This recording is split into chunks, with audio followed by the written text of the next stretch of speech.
direction. Bohannon back in the end zone, and a touchdown for Baylor. Drake Dabney's second catch of the drive, and it's good for 6.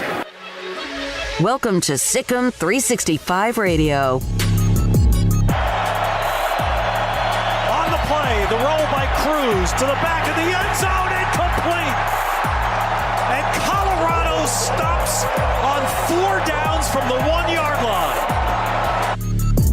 Sikkim 365 Radio is presented by IdealMRI.com. High-quality MRIs for $497 or less. IdealMRI.com. Your health is important, so is your budget. What a move. Inside the 5, and touchdown! Trayshawn Harrison. The 3 o'clock hour is sponsored by Waco Custom Marketplace. Meats, sweets, Texas treats, and a cut above the rest. 425 Lake Air Drive, Waco. Travis delivers. Parchment down to the 1. Parchment atoning for that earlier error. 24 yards on the cusp of scoring. And would you look at that? When you need it the most, Jordan Travis steps up and he uses his arm on 4th and 14. Here's David Smoak and Paul Catalina. All right, good afternoon on this Friday. First week of July has flown by. Of course, the last few days have been somewhat of a blur because of the college football landscape again getting sometimes, it depends on how you look at it, whatever phrase you want to use or whatever particular way you want to describe it, upside down, whirlwind, a blur, etc. Exciting, scary. Thanks for your time. Paul Catalina with me today. We do the co-hosting with Craig out today. He'll be back on Monday, and I'll tell you up front, Paul's about to take the big boy, the big airplane in the sky, to a place outside the country. He's going to be outside of the country, headed to Hawaii, and we'll get into that with Paul a little bit later on today. Our guest lineup today, we're going to check back in with Brian Howell, who covers Colorado. I'm not dying, and Hawaii is very much in the country. It's 8 hours. Yes. You're going. The big bird. You thought the big bird in the sky might be like going to see the guy above. Brian Howell joins us again for the second time this week. He will join us about anything new with Colorado. There's apparently another. He has reported that Buff Zone has reported that there's another meeting tonight with the Board of Regents, and again, it could just be just a meeting and kind of just checking the crossing the T's and dotting the I's. But he also spoke with Joe Clatterly this week, who's been on with a couple of different people about his thoughts of everything, and he spoke with Chuck Ninus. 90-year-old Chuck Ninus, who saved the Big 12 for a little bit, and also once the commissioner of the Big 8, and his thoughts and comments about that conversation. And then Richard Justice, Texas Monthly. Now, I know Baylor fans aren't real fond of the Texas Monthly, and sometimes even Richard Justice, but we've had him on before. He's harmless, in my opinion. He has an opinion. That's we do too. But he wrote a story that basically is all this stuff. Blame it on Texas. And we'll get into that with Richard. And the point of the story is also that he wonders if one day that Texas won't wake up and say, oh my gosh, what have we done to college football? Because it's not going to be anything like what it was when they were winning. You know, they've created this whole new thing, and they still may not win. And they're not alone in it. But wait a minute, they're not the only ones. They're not the only ones. But they're a big key cog in the machine, and maybe I guess because they're such a big part of the machine, had they not decided to do all the things they decided to do, maybe things would have not changed this drastically had they just done it the way everybody else kind of was doing it. There are other blue bloods that will tell you that they're blue bloods and that they're also very important. And sometimes it does appear, and because, of course, we are where we are in the Southwest and also in the state of Texas and a part of the Big 12, that UT does take a lot of the blame. And perhaps, you know, at times they earned it. Sometimes they don't. Most of the time probably don't care. They kind of like it. But we'll get into that with Richard today, who's a UT grad, by the way, at 4 o'clock. Also, we're going to check in with Washington State and Oregon State, a couple of schools that are kind of lingering, kind of flipping, turning, twisted in the wind, with Colton Clark, Carter Baines, as they cover those two programs. Paul's Top 5 on James Conn. Hey, Smokey, I just want to say something. I just saw this on Twitter, posted 45 minutes ago. A good friend of ours who was with the San Antonio Express News for a long time, Tim Griffin, covered college football, passed away this morning after a fight with cancer. He'd not been doing well for a little while. We used to have him on the show a bunch back in the day. Tim was an excellent human being and a great sports writer. And just some sad news for the college football world that we've lost Tim Griffin. Yeah, that's too bad. He was a very nice, genteel man, and also very much a part of college football. And we used to have Tim on the show quite a bit for analyst work when it comes to college football. So now I want to start with this. This is, before you put it up, there is Twitter madness, and then there is also be careful what you read, and then there are some reports that are legitimate. We're not the only ones that have followed this, and also a year ago when we were really all over what happened following Texas, Oklahoma, and the SEC with what was happening inside the Big 12 offices. I got to tell you, I haven't had that kind of insight as much this time around, and maybe because my guy is helping the Pac-12. I don't know. But and there's more than just my guy, but he was always 100% dead on with everything that was going on, and then also had to confirm it as well. Not just, hey, Smokey or Paul or Craig, you then confirm it and do your homework. But earlier, this was, let's see here. This was, I believe, last night, and there's two tweets here. Go ahead and put this one up. Try to read the bottom one first. From John Wilner, who's from the San Jose Mercury News, who we've had on, who has covered the Pac-12 and does a great job covering the Pac-12. College football's a mess right now with ESPN Fox as the puppet masters. But let's not forget the reason industry is vulnerable. NCAA economics require two profitable entities in each athletic department to support 14-plus money-losing subsidiaries, unsustainable model. Then another, he guessed a lot, about once a month with us, Ross Dellinger, if college athletics were a business, there would be two sports that existed. Yeah. Well, college football and men's basketball. And college athletics, again, I've said this how many times since all this started. None of this was set up to be a for-profit model from the beginning. No. Yeah. It was not set up that way.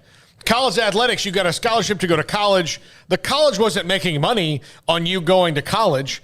They don't make money on a scholarship. They lose money on a scholarship. They're giving you, because you're good at a sport or excel in academics, free money to go to school there because they want you there because they believe that you can contribute to them later on. You know, if you're an athlete, you can help them win. If you're a good student, then eventually that athletic scholarship is going to, or that academic scholarship is hopefully going to lead to maybe you getting a research grant there or doing some really good work there that's real money for them, or making a bunch of money later on and donating it later because you were so grateful for the scholarship you had in the formative years. That's how it was set up back in the dark ages, before, you know, when there were 3 television channels, all black and white, and one college football game a week was on TV on any of the 3 channels.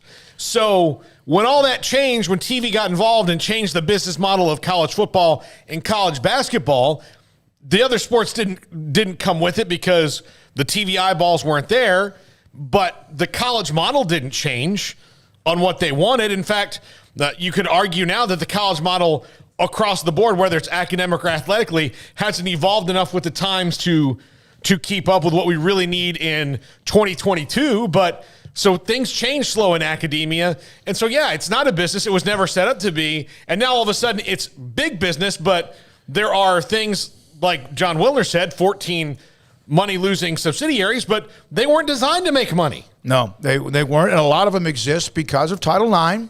And I'm fine with it as far as allowing others to have a chance to play college. I almost said professional sports. That's what might be now.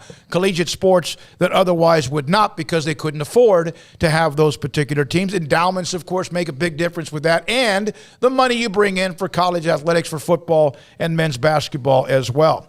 Now, I have a question. And, one recruiting note. Dante Moore, 5-star quarterback, has picked Oregon today over Michigan, LSU, let's see here. I see Notre Dame and also Penn State and A&M. Mm-hmm. And so Dante Moore, a quarterback who has he's selected that he will play for Oregon, a 5-star quarterback as they start to get picked off. Of course, he was also a part of that Elite 11 competition as well. Yeah, it's good job, Kenny Dillingham, offensive coordinator, who didn't get a recruit like that when he was at Florida State. Yeah. Just saying. No, I have a question for you. Who was Florida State back in the mid to late 70s in football? No one. Who was Miami back in the mid to late 70s in college football? Wrestling with the idea of canceling football altogether. How did they eventually become a pretty much 30 or so longer year run of hellacious football, national titles, huge wins? People wanted to watch him play. People still want to watch him play. How did that happen? Well, I mean, they both had because they were independents at the time, the philosophy of playing anybody, anywhere, anytime. Okay, stop.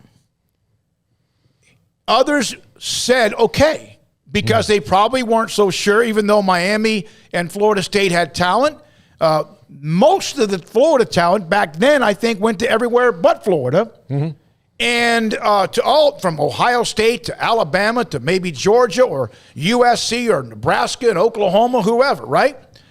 But they got a chance to play people, and it worked. Now, not everybody's done that. There's other schools that are trying to get to that point by playing anybody. But those two teams would play anybody, and then all of a sudden Miami got the big break. And they played for the national championship and won it and beat a team that was supposed to be the most powerful offense ever. Beat them. It was in their backyard, but they beat them. Florida State started beating teams that they had to play on the road, whether Michigan or whether it was Nebraska or whoever back in the day when they were running college football. They got a chance. Mm-hmm. Who now, outside of who we have established in college football, can have that chance if, in fact, we go to where there's this level and then there's this level? Well, look, who? Cincinnati is a good example of trying to do this now, because if you ask Cincinnati, even before they joined the Big 12, who do you want to play? And they'd be like, we'll go play them on the moon. Just give us a chance to do it. But now the models are set up to where even before we go to the next phase of this, to where you couldn't do what was done back then. You couldn't fight and scratch and claw your way and, take some lumps, but then all of a sudden, part of the reason that Miami and Florida State started to recruit so well was they also focused their recruiting on certain areas, but they could get those recruits and say, listen, you can come here and we're going to go play in the big house. We're going to go play at USC. We're going to go play these places. We're going to play, and the heck yeah, let's go do it. I want to go beat those teams that maybe didn't recruit me, or I just want to be part of something new. That's really hard to do now because the powers that be don't want to see it happen again. Because if you give people the idea that they could do that again, that they could be an upstart, it's much like economics in this country now. Do you want to start a delivery business right now?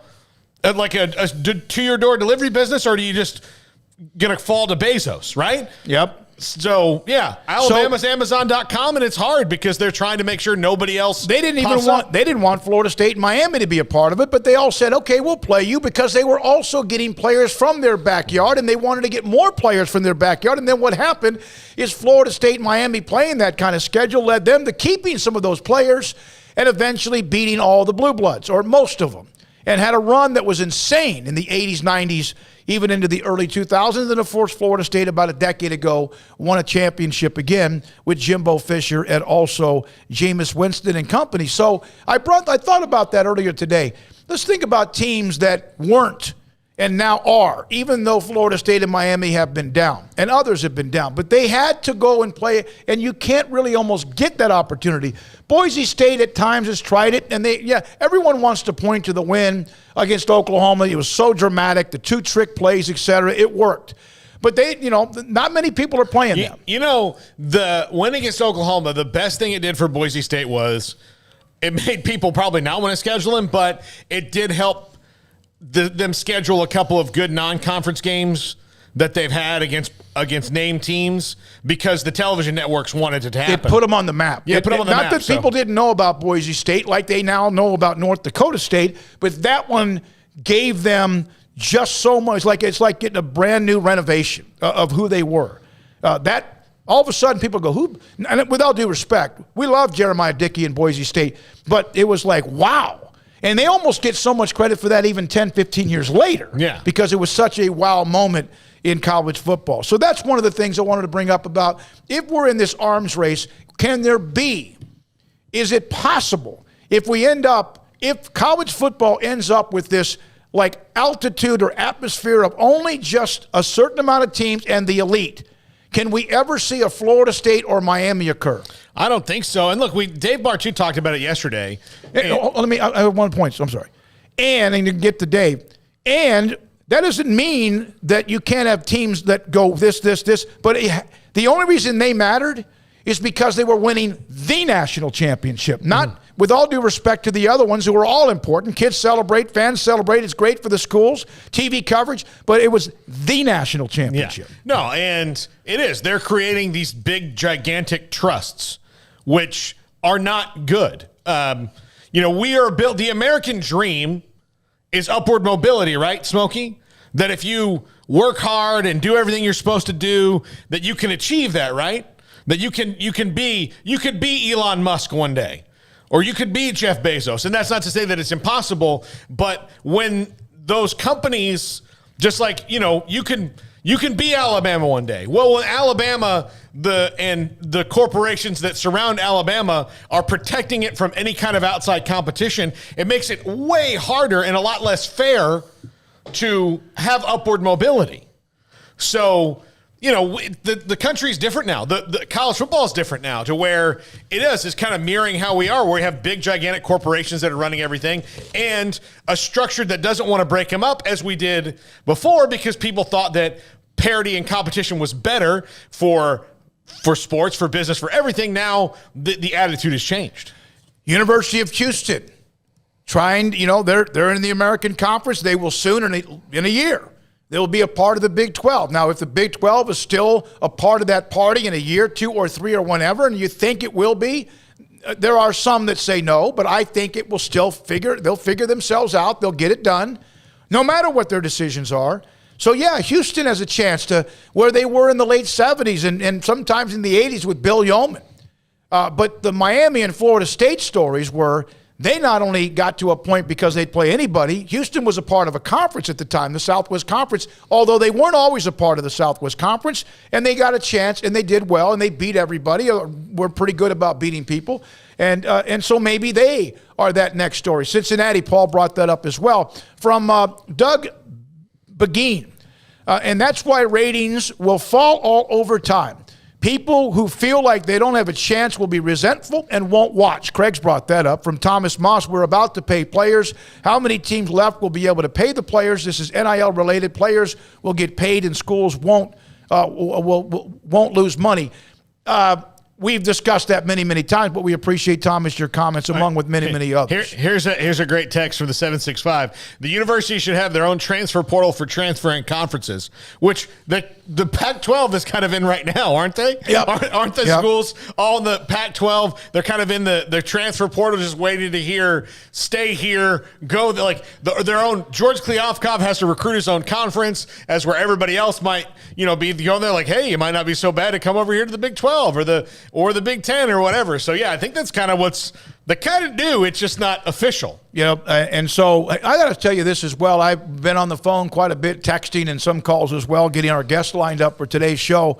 And I have kind of almost at some point the feeling that you almost can tell which schools aren't interested anywhere other than wanting to be a part of the Big Ten, or maybe you can almost get almost the same feeling of some of those based on who the reporters are. Just kind of the reaction that I got. Now, I'm not trying to say who they are or what schools, but I got a little bit of that. Not interested, not available, don't want to be on in that area. And I wanted to throw that in as well. Now, a lot of people are on the text line and, of course, the chat room as well.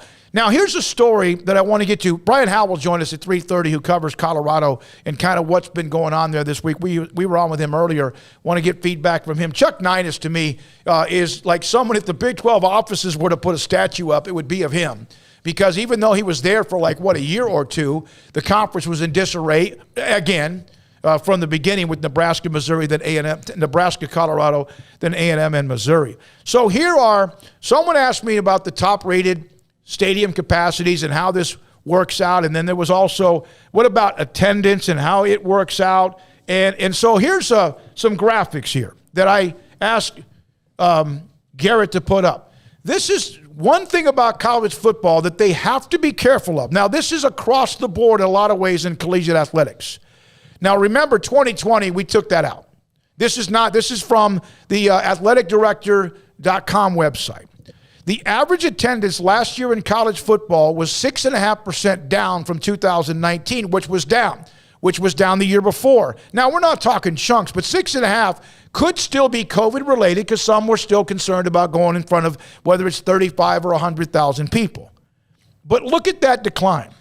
But that's the attendance in football. So some of that's COVID-related, and some of that is also financial-related, which yes. I guess could be COVID-related too, but financial-related because of people coming off. Or every game's on TV. Yeah, and the fact that sometimes, when you have something like 2020, I think this is what I think happened to the sports that have gone on strike the most, hockey and baseball in particular. There are people who, when they didn't have to watch baseball or hockey highlights on SportsCenter, they were kind of casual fans. When it went away, they realized they didn't miss it. So while you might still watch college football on TV because every game's on television, you might not miss hauling all the kids together and going out in the elements and tailgating and all that stuff. You might have just gotten to the point where you're like, hey, you know what? I'm saving $250 a week here, just on getting all of us down to the spot, not even on the tickets and all the other stuff. But I'll just skip it. Not that you can't afford it or can, but you're just like, that's it. I wonder at times and I would never miss a college game. And again, I was much younger back then. There weren't as many games on. Now you just can't keep up with all of them. It's great, even though you have the replay shows and the summary shows and the game day shows, whatever.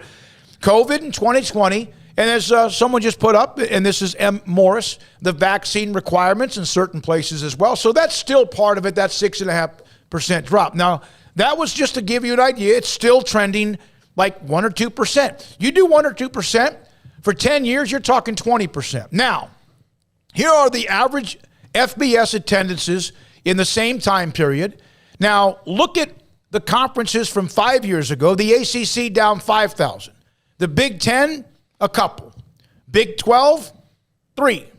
The Pac-12, 7,000. SEC, as powerful as they've been, down 5,000. And then even some of the group of fives, the American Conference, Conference USA, MAC, Mountain West, all of them showing a decline. Sun Belt as well. Sun Belt only like 100 or so. Now, go to the next graphic, and I'm putting this up only to give you an idea for what the point is college football, with what they're doing, and they make a lot of money, and it is as good. The next level besides the pro football, NFL, which is, we know, untouchable, the college football has to be careful about losing some more viewerships as the networks pay more and more. Here's the highest average attendance, not a surprise, but look at the conferences to the right of the logos.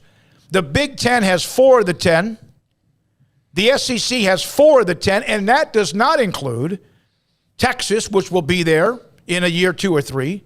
And then also you have the Big 12, which is Texas, but they're about to leave. So 2 conferences, if you think about who's a part of it now and who will be a part of it, are the 10 highest average attendance.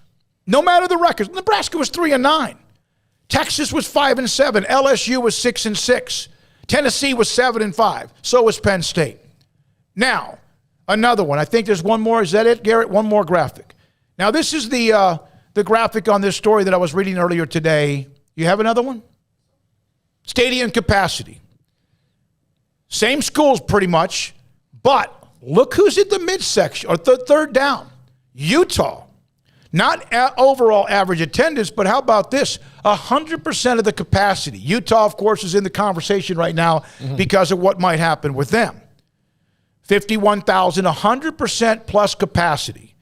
Iowa State, incredibly rabid fan base, and of course they have been right there on the cusp, and of course last year ended up falling short of expectations, 98.7%, and then Baylor, Purdue, Appalachian State, all of them. And again, they're winning. Iowa State was 7-5, which was a disappointment based on expectations. That Baylor number surprises me just on the early part of last season. It was not that. No, it was not. But they certainly rallied. Now, one thing, and someone said, yeah, but look at Appalachian State. It's 29,000. A lot of it depends on the size of the school. Baylor's a private school, and Waco's not one of your larger cities, although it's bigger than a lot of college towns. And they have struggled at times, even with the fact that they've been pretty damn successful the last 10, 12 years.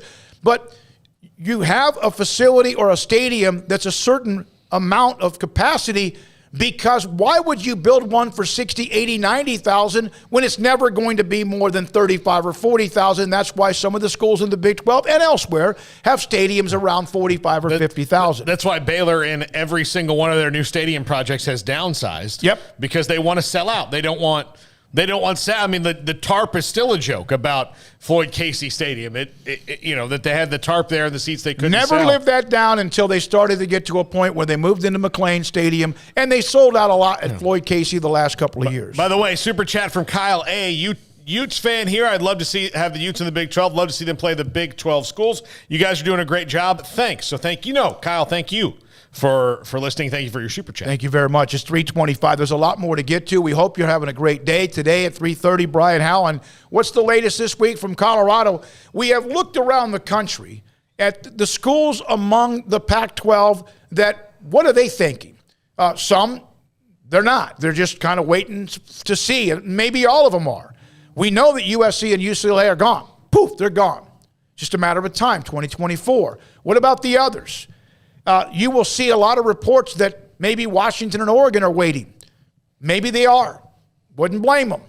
But what about the others? As we said yesterday, and I saw this story today from Pete Thamel on ESPN, from ESPN. He made this comment in one of his articles about the Big 12. This is what I believe we told you yesterday. The extent of the Big 12's discussion, disagree with me, Paul, if I'm wrong. The extent of the Big 12's discussions with Arizona, Arizona State, Colorado, and Utah were overstated in reports this week. We told you that yesterday. But there's certainly been back and forth conversations of interest as new Commissioner Brett Yormark has been following through on his vow to be aggressive. We mentioned that, not so much specifically Brett Yormark, but the Big 12, along with Bob Bowlesby. A commissioner can only be as aggressive as his pocketbook. And that's where the next step comes in. And that could come from if the Pac-12 cannot get what they want, or it's not a good number that they hear about during this 30-day window of negotiations with networks. Where's that money going to go if it doesn't go to the Pac-12? Somewhere else. Maybe it goes somewhere else, and maybe part of it, if not a chunk of it, ends up in the hands of the Big 12, whatever it might be. I would say any talks that you hear between the Pac-12 and anyone would be described as not even exploratory, more just preliminary.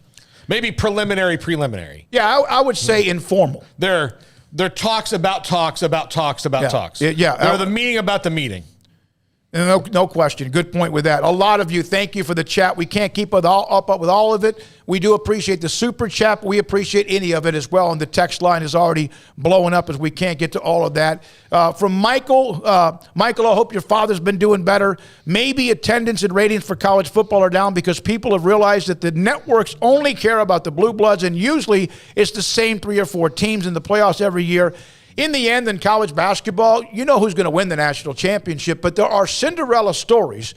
And yes, basketball has 350 teams competing for a national title, where college football has 1/3 of that number as well. Steve Frog fan, wait, guys, it's good business to make sure Cinderella gets a chance. Hope sells eyeballs. We agree. We agree. Do the networks agree? And do other particular programs who don't have to worry about being Cinderella, do they agree? I don't know why they don't agree, considering that the thing that they make the most money for in the shortest amount of time is all about Cinderella.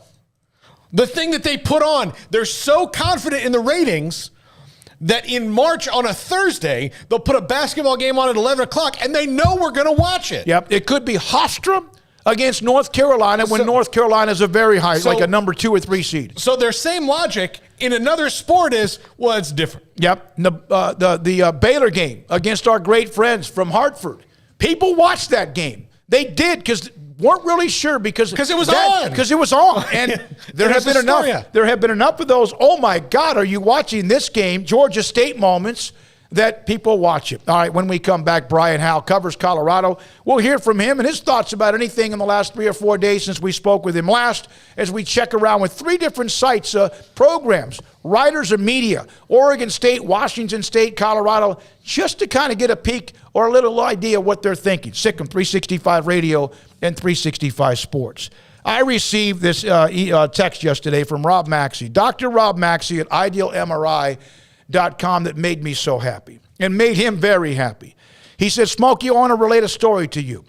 A lady called Ideal MRI saying her insurance was making her go to the hospital MRI, and then it would cost her $1,600 for the MRI on her knee with the insurance deduction. She called us up. She was distraught. When we told her our price, she was elated and relieved. She got her scan on, Wednesday or Thursday, the results already to her doctors, and she has an appointment. Her exam was interpreted by a fellowship-trained world-class musculoskeletal radiologist.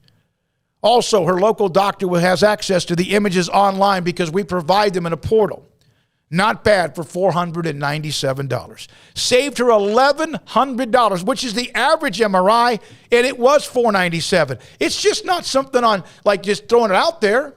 It's real. $497 or less every single time at IdealMRI.com in the Central Texas marketplace on the southern part off of I-35 in Waco.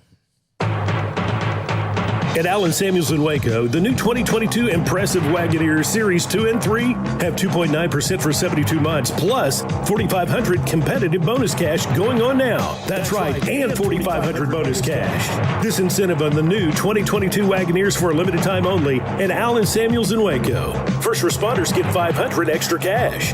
Come shop the new car and truck inventory today at Allen Samuels Waco. Come by, let's be friends. Don Humidor, your home with a 48-foot walk-in humidor with the elite cigar brands from around the world, including the #1 cigar of the year, Aging Room Cuatro Nicaragua. Plus, they have the great brands like Macanudo and Artur Fuente, Rocky Patel, Aston, and so much more. CBD, great for sore muscles, aches and pains, sleep, Vita Dreams, and anxiety, mild depression, general health and wellness. Their staff very knowledgeable on the subject. If anyone is curious about CBD, ask Carol and Ashley. Don Humidor in the Townwood Shopping Center off Valley Mills in Waco. One size fits all. That may be all right for an adjustable belt or cheap sunglasses, but when it comes to your financial needs, no one wants a one-size-fits-all strategy. Cam Heathcott, your Edward Jones financial advisor, knows that his most important goals are yours. That's why he takes the time to understand your needs, knowing you. That's how Edward Jones makes sense of investing. Cam Heathcott, covering Conroe and Houston, 936-756-7717 or cam.heathcott@edwardjones.com. Edward Jones, member SIPC.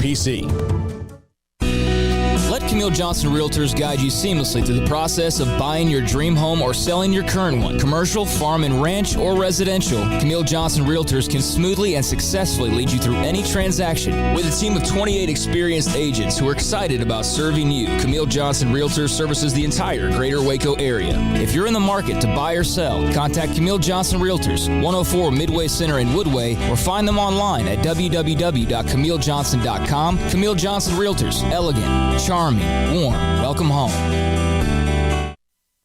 You know what would make this moment better? Pizza. Dough made from scratch and an Italian family sauce recipe pizza. 3 fresh signature cheeses making a melty blanket of perfection pizza. Like loads of premium toppings like crispy Old World pepperoni, savory Italian sausage, and fresh sliced veggies pizza. That's Marco's Pizza. Visit marcos.com and make any moment better. And with 4 locations in Waco, Belmead, China Spring, Woodway, and soon to open in Robinson. Marco's. Pizza lovers get it.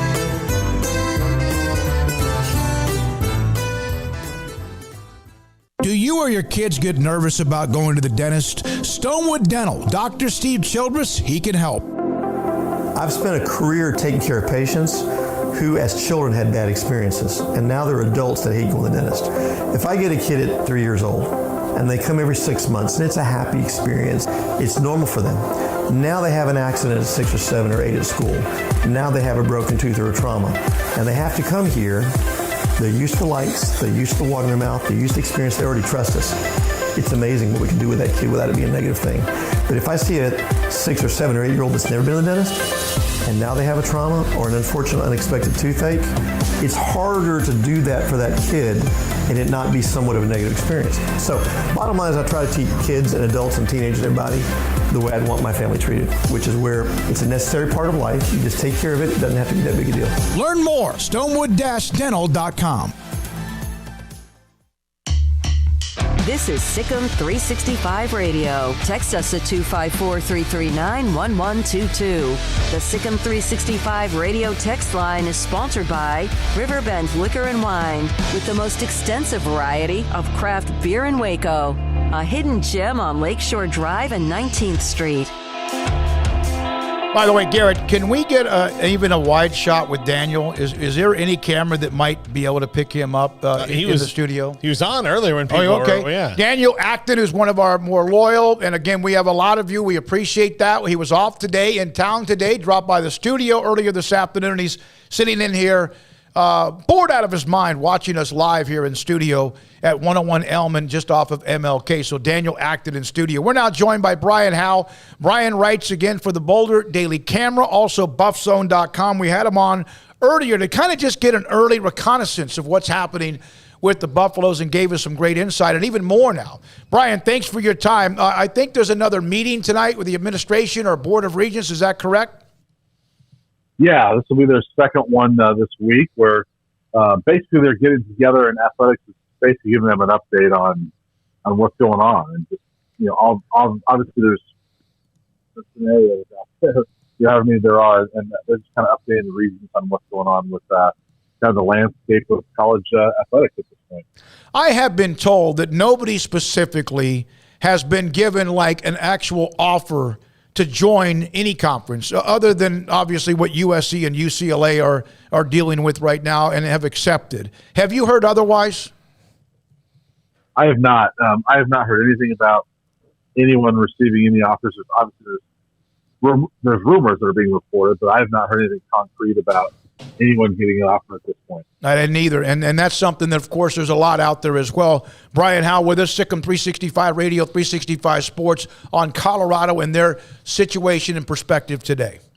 Brian, what would you say people are leaning towards in Boulder right now? As far as which conference they go to? Yes. I'm not sure if there's a preference one way or another. I think more than anything, it's just how relevant is Colorado going to be and how much money can they make? And I think that's what Colorado's got to look at. I mean, you have some people that like the Pac-12 and they like the West Coast feel there and it's a good fit and things like that. And then you have some people that are sort of nostalgic for some of the Big 12 rivalries that have not been there for the Buffs in the last dozen years or so. And so I think there's kind of mixed feelings either way from fans. Brian, you mentioned that it has not been good.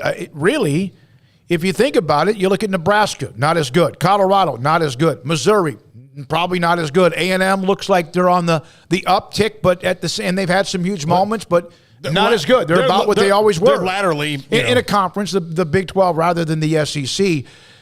You mentioned, you wrote about speaking with Chuck Ninus. This guy was brilliant. He helped the Big 12 in a really bad moment back, 12 years ago. What were some of the things perspective or maybe knowledge and insight he gave you on what Colorado, the Pac-12 teams, or the Big 12 in general could be looking at? Yeah, it's interesting because he's 90 years old and not involved anymore, but that guy is sharp as a tack and, still very much plugged in. And, he's watching this as interestingly as all of us are. And, really, basically what he said is it's not any earth-shattering, revelation here, but it's all driven by TV, and it's just kind of whatever happens, whatever TV wants, that's what's going to happen. And he's like the rest of us and not knowing exactly what's going to happen, but he's been very involved, obviously, and knows how much TV is involved with this. I mean, TV is what drove the creation of the Big 12 in general, right? I mean, the ESPN, wanting to create this conference between the Big 8 and the Southwest Conference. So he knows all that, and it's going to be driven by that. And that's what's driving it so far is TV. So, and Chuck's experience is that. It's TV, and you go where the money is. He ought to have a statue outside Big 12 Conference headquarters. Yeah. I know we're always leery of statues. He's 90. Yeah. You know, and he was a part of the savior of the Big 12 when they were just kind of just splattered against like a mosquito net. Brian, and I'm sure you remember this when the Big 12, broke up the first time when everybody left. The schools were kind of in a tenuous partnership. When they broke up, when Texas and Oklahoma left, the remaining 8 were in a very strong partnership, and that's what led them forward. How do you feel that the Pac-10, which, I guess they are the Pac-10 again, the remaining 10 of the Pac are they united, or is it tenuous and holding on by a thread? I think they're fairly united, but open to other things.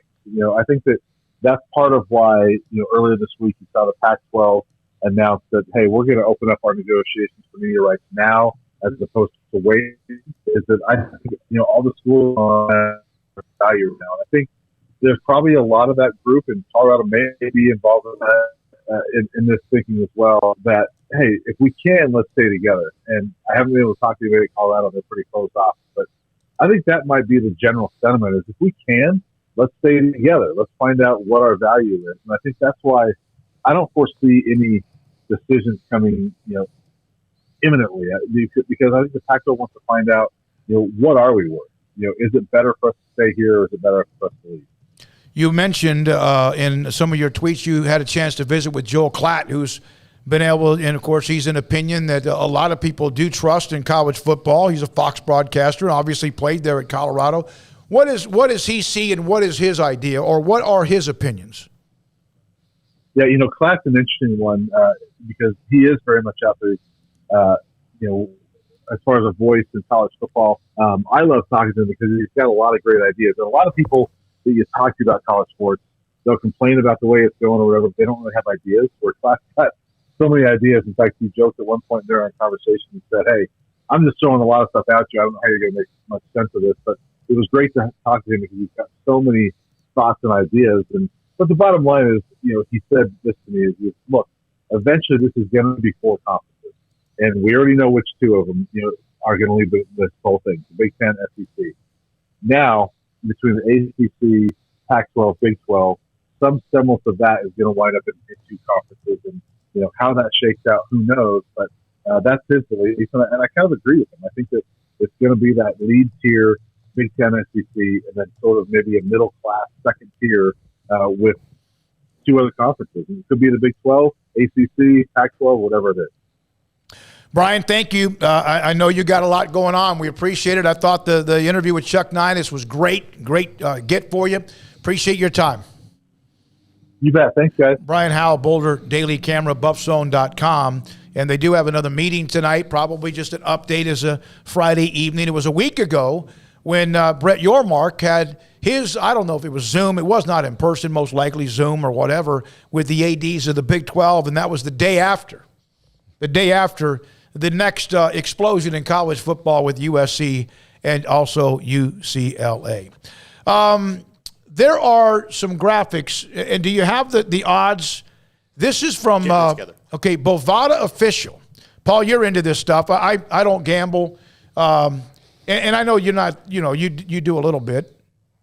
Here are a couple of graphics, and Colt's the one that sent this to us and put this up for us to know where it is. This is according to Bovada.com on the odds for who will be included or who will be the next invited. We have there we go, into the Big Ten. Obviously at the top. Next school Oregon, same to odds. Accept an invitation for the Big Ten, Notre Dame, Oregon. And then there's others, Washington. KU fans will like that. And they've been saying that. And there's some of the same schools, Paul, you've brought up. Yeah, now, I'm interested to see why the jump is so big to Washington from Oregon. To me, it would seem I guess it's where the Big Ten would want to ask.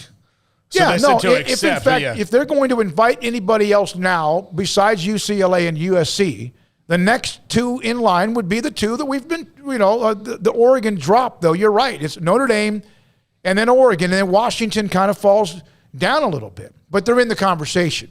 Now, next school to accept an invitation from the SEC. There's Clemson, there's Miami, there's Florida State, and there's Louisville. And we've heard all of them. Those are the ACC, right? And, of course, all of those odds are pretty good. And then there's Baylor, Oklahoma State, Cincinnati. Now, we have a mutual friend named Nelson who has for years told me that he believes Baylor is a fit in the SEC. And his logic is very circular, in my opinion, but I love the guy to death. But this will make him feel really good that Las Vegas is like, well, if anybody could, if we're going down the list, maybe not the worst candidate to be Baylor, puts a further foothold in Texas.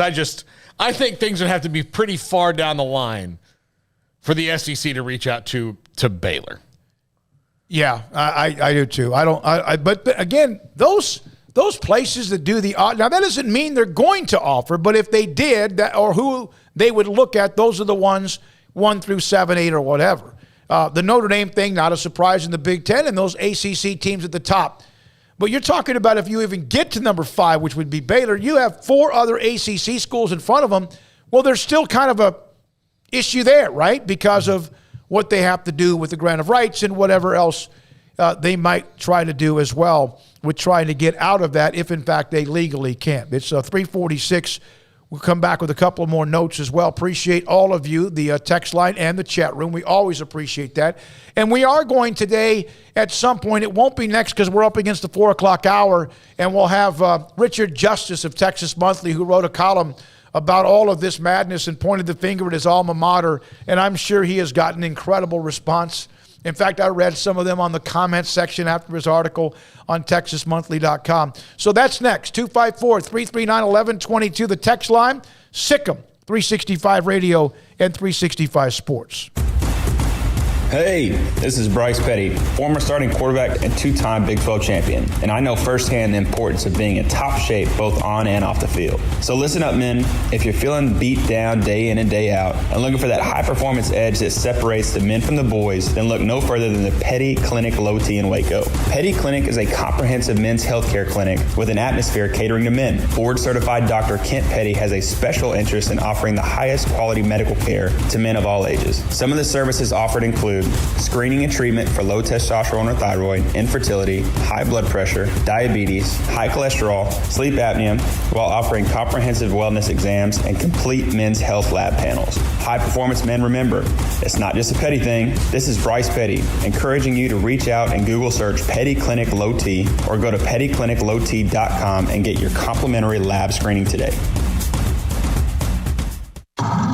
It's plain and simple. Waco Custom Marketplace is the one-stop shop for what you need for tailgating, from charcoal, cold beer, and wine.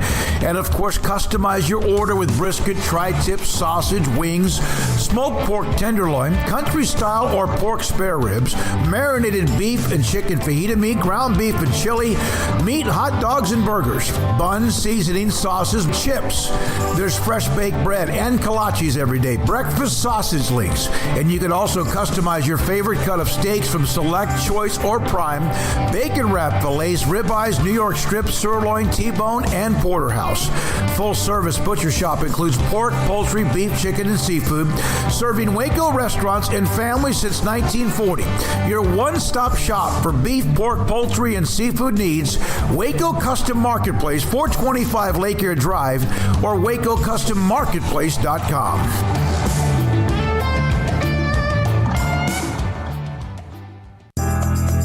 Riverbend Liquor and Wine, Lakeshore Drive and North 19th Street, right behind the bank, is a hidden gem in Waco. If you're a fan of bourbon, especially local Texas bourbons, that's where you gotta go. Balcones, TX, Devil's River, whatever it is, they've got it. Riverbend Liquor and Wine, plus the best selection of craft beers in Waco, seasonally churned out throughout the year. Whether it's spring, summer, fall, or winter, Riverbend Liquor and Wine, best selection of craft beers, a speedy drive-through window, and excellent customer service. Find out more on Instagram or just go by and see them. Lakeshore Drive at North 19th Street behind the bank. In the market for a quality metal building? Since 1943, Pioneer Steel & Pipe has helped Central Texas residential and commercial customers with metal building design, panel options, building components, and trim options. Pioneer Steel & Pipe's residential line is energy efficient, offers low maintenance, reduces insurance payments, is impact resistant, and carries up to a 45-year limited warranty. In addition, they can also help you find a metal building contractor for your project. Pioneer Steel & Pipe with locations in Waco and Bryan and at pioneeredboys.com.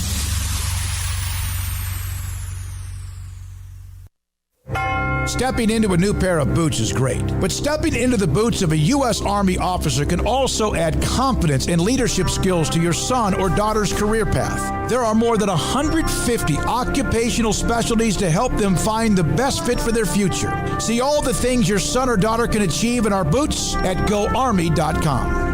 U.S. Army Waco Recruiting Company, 254-598-8131 or 254-776-1543.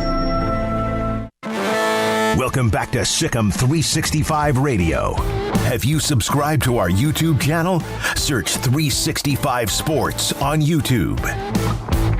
Late yesterday, received a text on a report, and I was sharing this with Paul, on a Florida State website that was discussing how Florida State is looking at the options of trying to get this and that out of the conference and whatever else. But in fact, the story's in my hand. It's from the SI.com Florida State site. Florida State exploring leaving ACC for new conference. There's nothing wrong with that title, because I bet so is Clemson, and so is Miami, and so, hell, maybe North Carolina or Duke or Wake Forest or anyone else. Because we've seen that quite a bit. The grant of rights is until the late, mid-30s, 2036 or 7, whatever year it is. So this is not a story that's the headline is misleading, but it can be. Yeah. Like it's more imminent now than before. This is no game day. Paul, you're an FSU guy. Mm-hmm. Florida State in the process exploring a move to a new conference. And, of course, the one that comes up, either the SEC or the Big Ten, the ones that come up. But I would think, unless those schools have been sleeping on or under a rock, that there are probably, before USC and UCLA happened, that they were looking at, man, how can we eventually figure this out because we're stuck and then again protected until that time. If I was Michael Alford, who's their new athletic director, and the new president's name escapes me right now because he just started. But if I were the president, athletic director, and the board at Florida State, and the minute I heard that the SEC was going to make $75 million or more a year, and my biggest rival, yes, 2 hours away or in change. Say their name, Paul. The Florida Gators. If they're across the way and they're going to make $70 million a year more than me potentially, if they get to 100, my only question is, how can we get the ACC to that? And if that's not possible, then how do we go somewhere else? And the more I think about it, and I like the ACC. I really do like the conference that they're in. I think it's been great for them. I think that for the most part, like the Kevin Sumlin had a quote about the Florida State job being the best job because at the time you were recruiting SEC talent and playing the ACC, so you could kind of roll through the ACC a little bit, save a game or two, and then kind of save your strength for the end, which is what kind of happened to them in 2013. But at the end of the day, I kind of think that they might have missed their shot when the grant of rights to the ACC was coming up. Which would have been 26-27. I believe that's when the original one was going to end. When Maryland left. Right. And Rutgers. No, not Rutgers. Or Rutgers was Rutgers in the Big East. East. But like when the Big East collapsed and Maryland left the ACC and the first big wave fell out of the Big 12, I kind of was going back the thinking that the Big 12 add Florida State and Clemson wouldn't have been a terrible thing, because then at that point they would have been ahead of the curve. But also at that point, Florida State was legit, and I don't think Texas and Oklahoma wanted to add Florida State and Clemson to the already But if they're moving on because they feel like they were the only ones carrying the anchor or dragging the anchor, why would they not want somebody else that has an anchor? Yeah, that's to me. But I think Texas's worldview had to change, and I think the biggest thing with that was the prediction that A&M would be miserable in the SEC was kind of it's not going to work out. They're going to be miserable. Like they got divorced and their ex is on a yacht, partying, in another country. Yeah, like three time zones. Have you met my new best friend Jay-Z? Yeah, and Texas is like, wait a minute, you were supposed to not have this. So I think Florida State probably missed their chance. All the teams in the ACC missed their chance. But the ACC needs to figure something out because they're going to have a mutiny on their hands because right now they've got to have, how do we shoot ourselves in the foot like this? Yep. Locking in a grant of rights forever when all these other conferences are moving around and about to leave us in the dust. Their original end of grant of rights would have been June 30th of 2027, which is still the furthest down of anybody. However, the network or the agreement was extended 9 years in 2016 to provide increased television revenue and get the ACC network launched. So it was to bring in more revenue, but that was not even during any kind of concern about realignment like there was in 10 and 12 and then 21 and also this summer as well. All right, when we come back, Richard Justice wrote a story and a piece in the Texas Monthly, and the title of the story is NCAA Conference Realignment Got You Down? Blame Texas. I cannot imagine how many people have launched their venom at Richard since this time. And there is one note in the story about the Longhorn Network, which we'll update myself and kind of like look at that in a different way than what a lot of people think may have launched A&M out, looking for something else into the SEC. Sikkim 365 Radio, 365 Sports.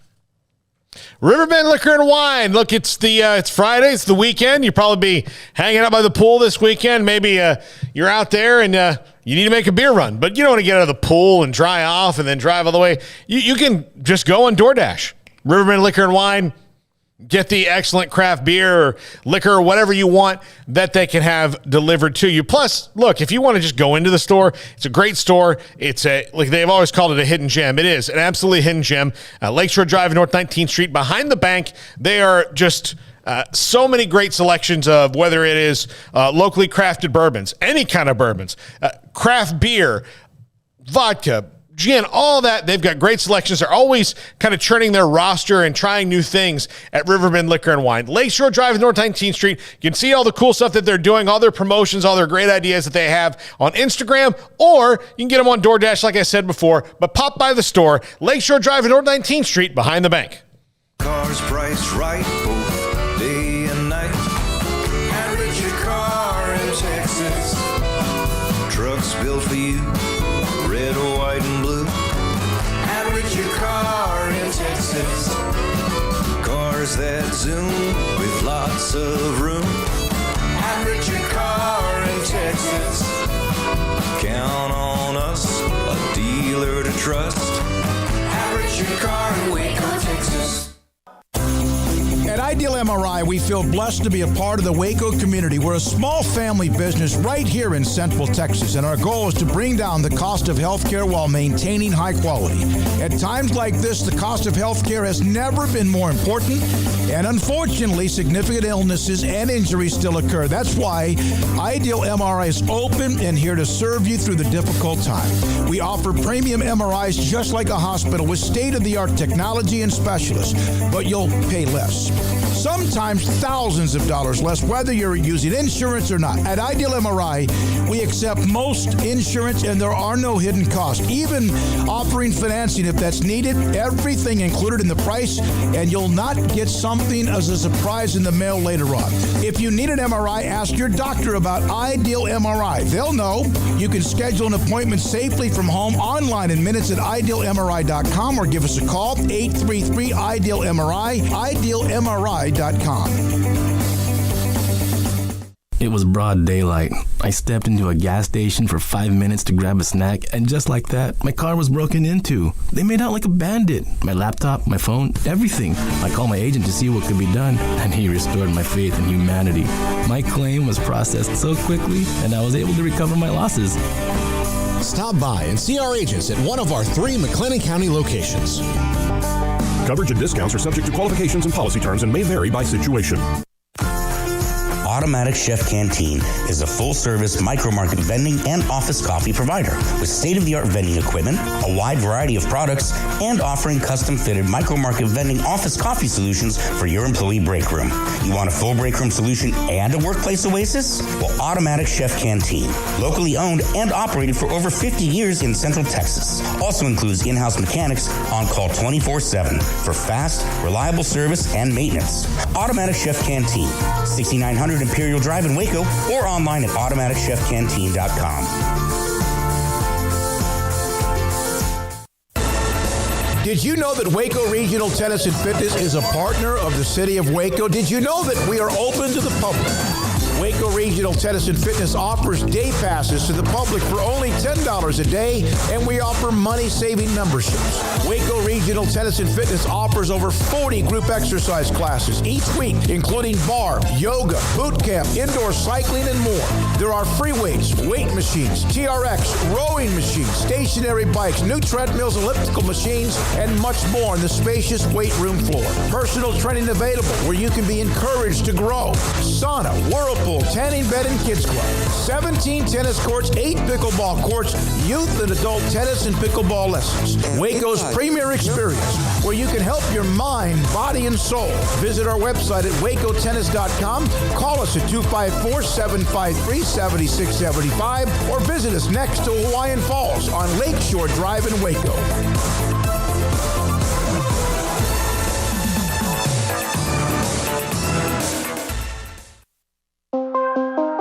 Welcome back to Sikkim 365 Radio. And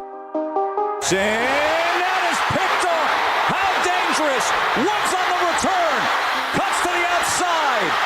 And he's taken down with 2 seconds remaining. The 4 o'clock hour is sponsored by Boozer's Jewelers, the wedding ring store, specializing in custom jewelry and repair, all in-house. Here's David Smoak and Paul Catalina. Paul Catalina and I trading some text messages earlier today, and the story in the Texas Monthly, Richard Justice, NCAA Conference Realignment got you down? Blame Texas. Richard Justice joins us, Sikkim 365 Radio, 365 Sports right now. And Richard, I looked at some of the comments, I went straight through the column and looked at the comments. I couldn't wait. I mean, I can't even imagine some of the responses you've gotten. Yeah, well, my best one came from an Aggie buddy who sent me the Big 12 preseason football poll and said, "Look at this with Baylor favored. Look at this. You're an underdog in this conference still, and you're going to be a big underdog in the next conference." Here's the point I wanted to make. Like, the greatest sports executive this country's ever had is Pete Rozelle. And the foresight Pete Rozelle had was, the New York Giants are only as strong as the Green Bay Packers. And that means we have to split the TV revenues. The New York Giants, believe me, the New York Giants hated the idea that they had to give an equal share of their TV money, which they were one of the driving teams in, Baltimore Colts, et cetera, to the Green Bay Packers, because a chain is only as strong as its weakest link. That set the tone for everything that has happened to the NFL. Let's go back to 2011. What if the Texas Longhorns, what if they had said, look, we need a strong conference. We need a strong Big 12 conference. We need to have a great Big 12 network. And also, the things that matter most in this state, and it got the Southwest Conference in trouble, obviously, because people cared a little bit too much in some ways. But we need Baylor, and we need TCU and SMU, and we need Texas Tech, and we need, in a Big 12 television network would have been great. Would it have meant less money for Texas? Of course it would have.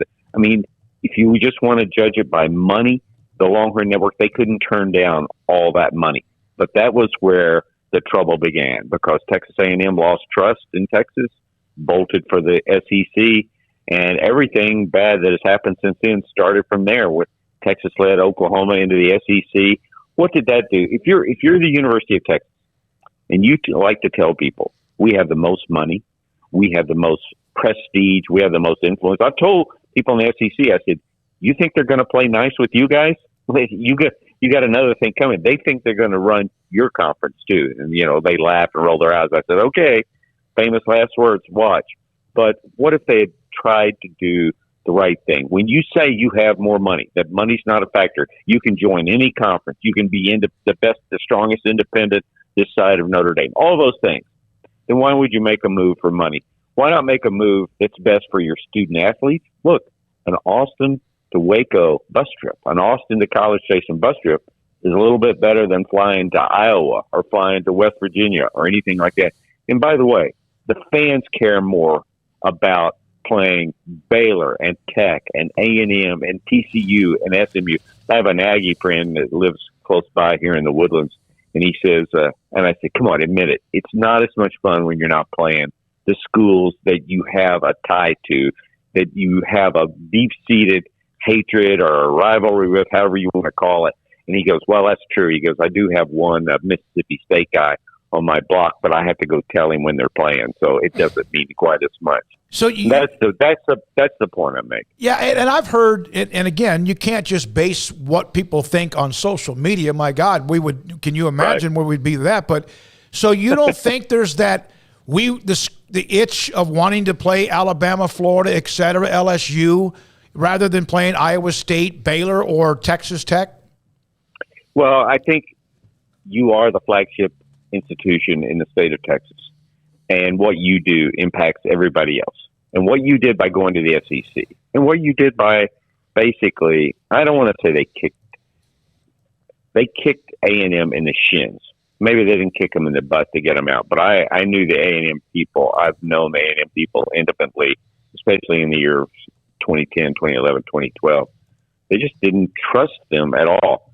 But if you're the flagship institution, isn't it incumbent upon you to, that Texas Tech and Baylor, Houston, they're depending on you, and they're going to be weakened significantly. Are you going to be helped by being in the SEC? Of course you're going to be helped by being in the SEC.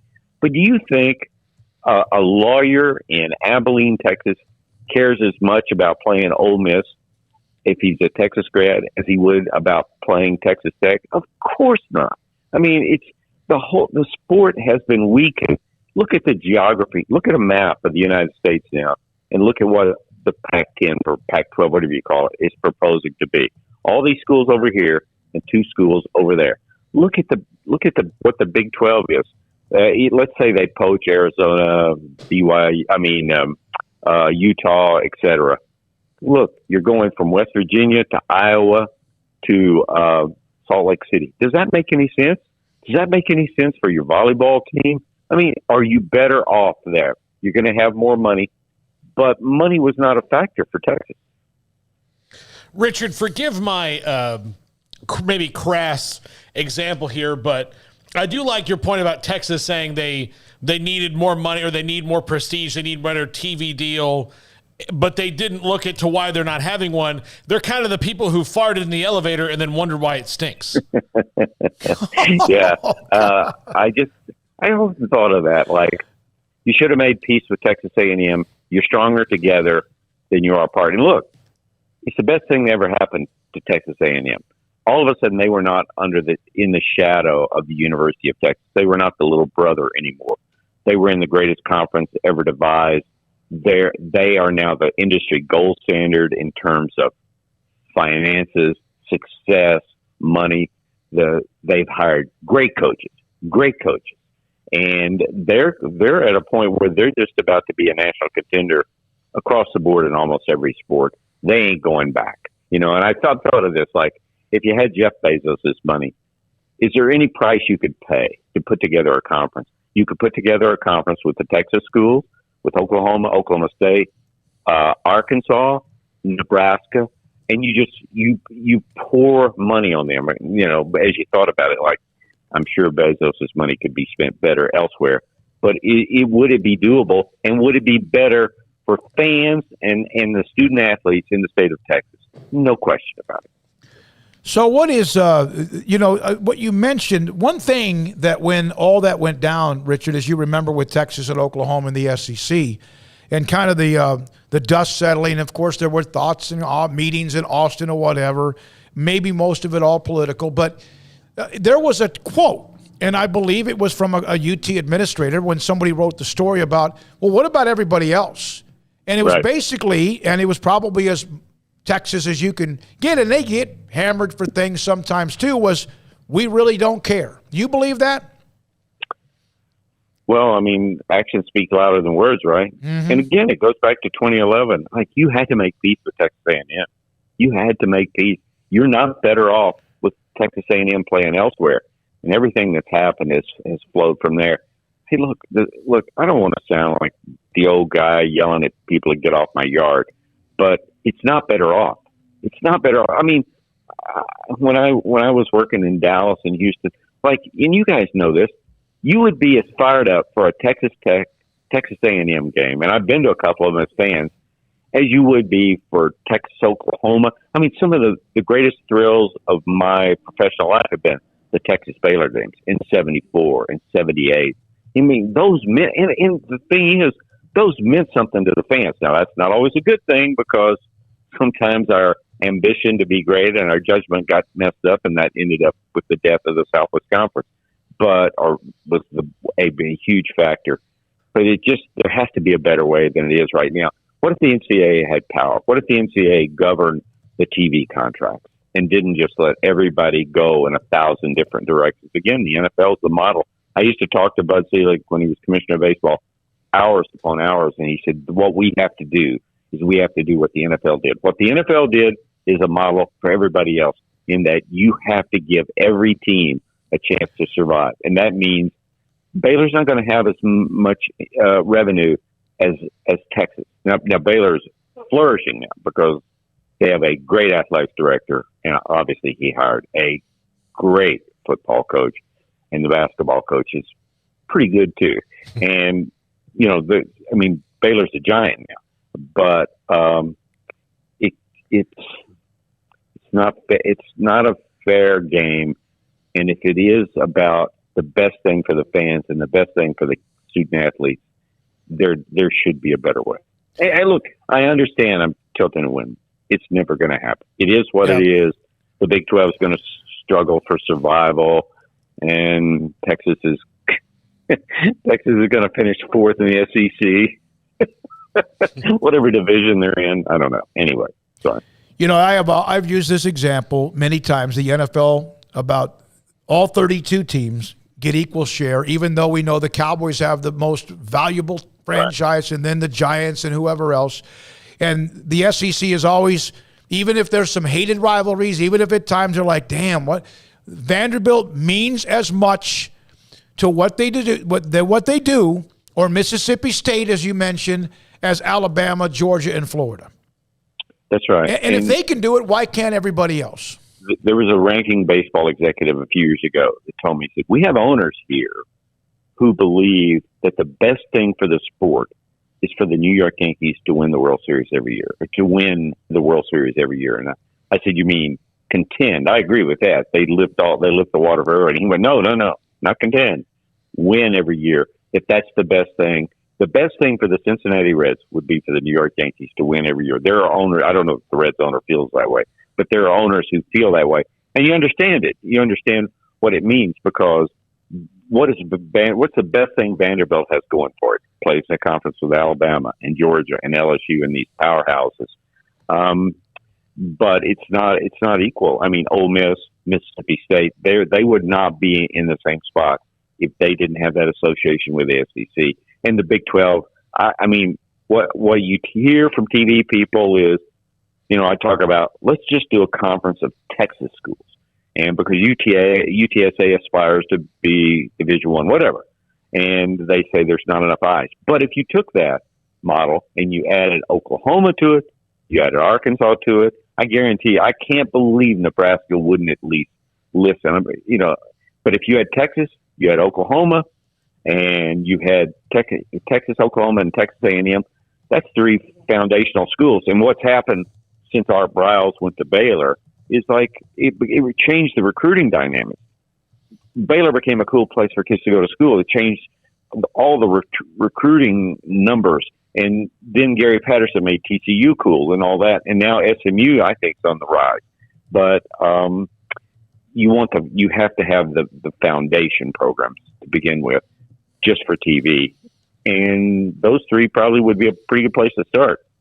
Richard, it's always baffled me why college football leaders don't apply any of the logic that they do for the college basketball tournament. You can't apply that logic to college football. What's successful in the professional leagues, like you mentioned, with equitable revenue across the board, you can't apply that logic either. That they seem determined to create something different in spite of what their fans and the world tells them will work.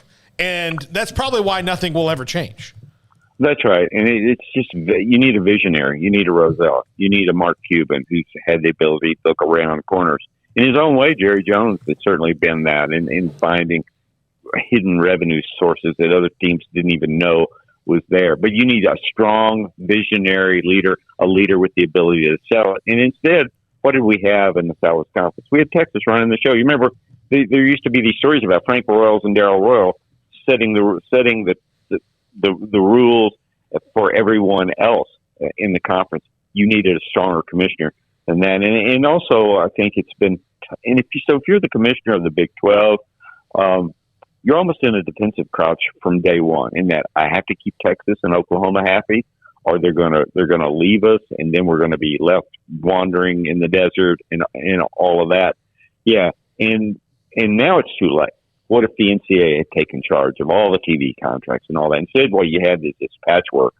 The SEC network is a money machine. The Big Ten network is a money machine. The Pac-12, not so much. Maybe that's partly time zone, but it's too late now because the NCAA basically doesn't exist. The SEC is going to do what it wants to do. You guys have heard the slang now is that there's going to be 2 super conferences, one ESPN and one Fox, and everybody else is going to be scrambling for survival.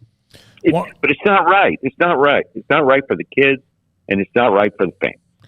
Yeah, and they are overlooked, and by some that just don't care, and not just UT. They get beat up a lot with this, but at the same time, you'd mentioned the start of conference realignment back when UT had the Longhorn network, but wasn't the pin that was taken out of the grenade, wasn't the one that launched,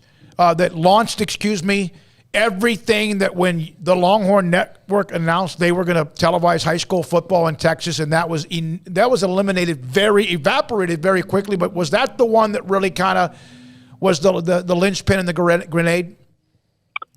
I just know I know pretty much what Texas A&M was thinking, and they were thinking we can't do this.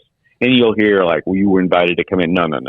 This was going to be a Texas operation, just like Texas perceived the Big 12 to be a Texas operation, and it wasn't going to be. If you're Texas A&M and you say we take a back seat to no one, we're not looking for our little piece of the pie.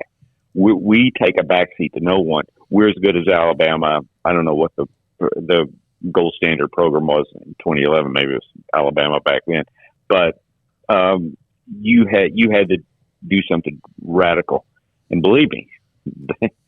They are in hog heaven in College Station.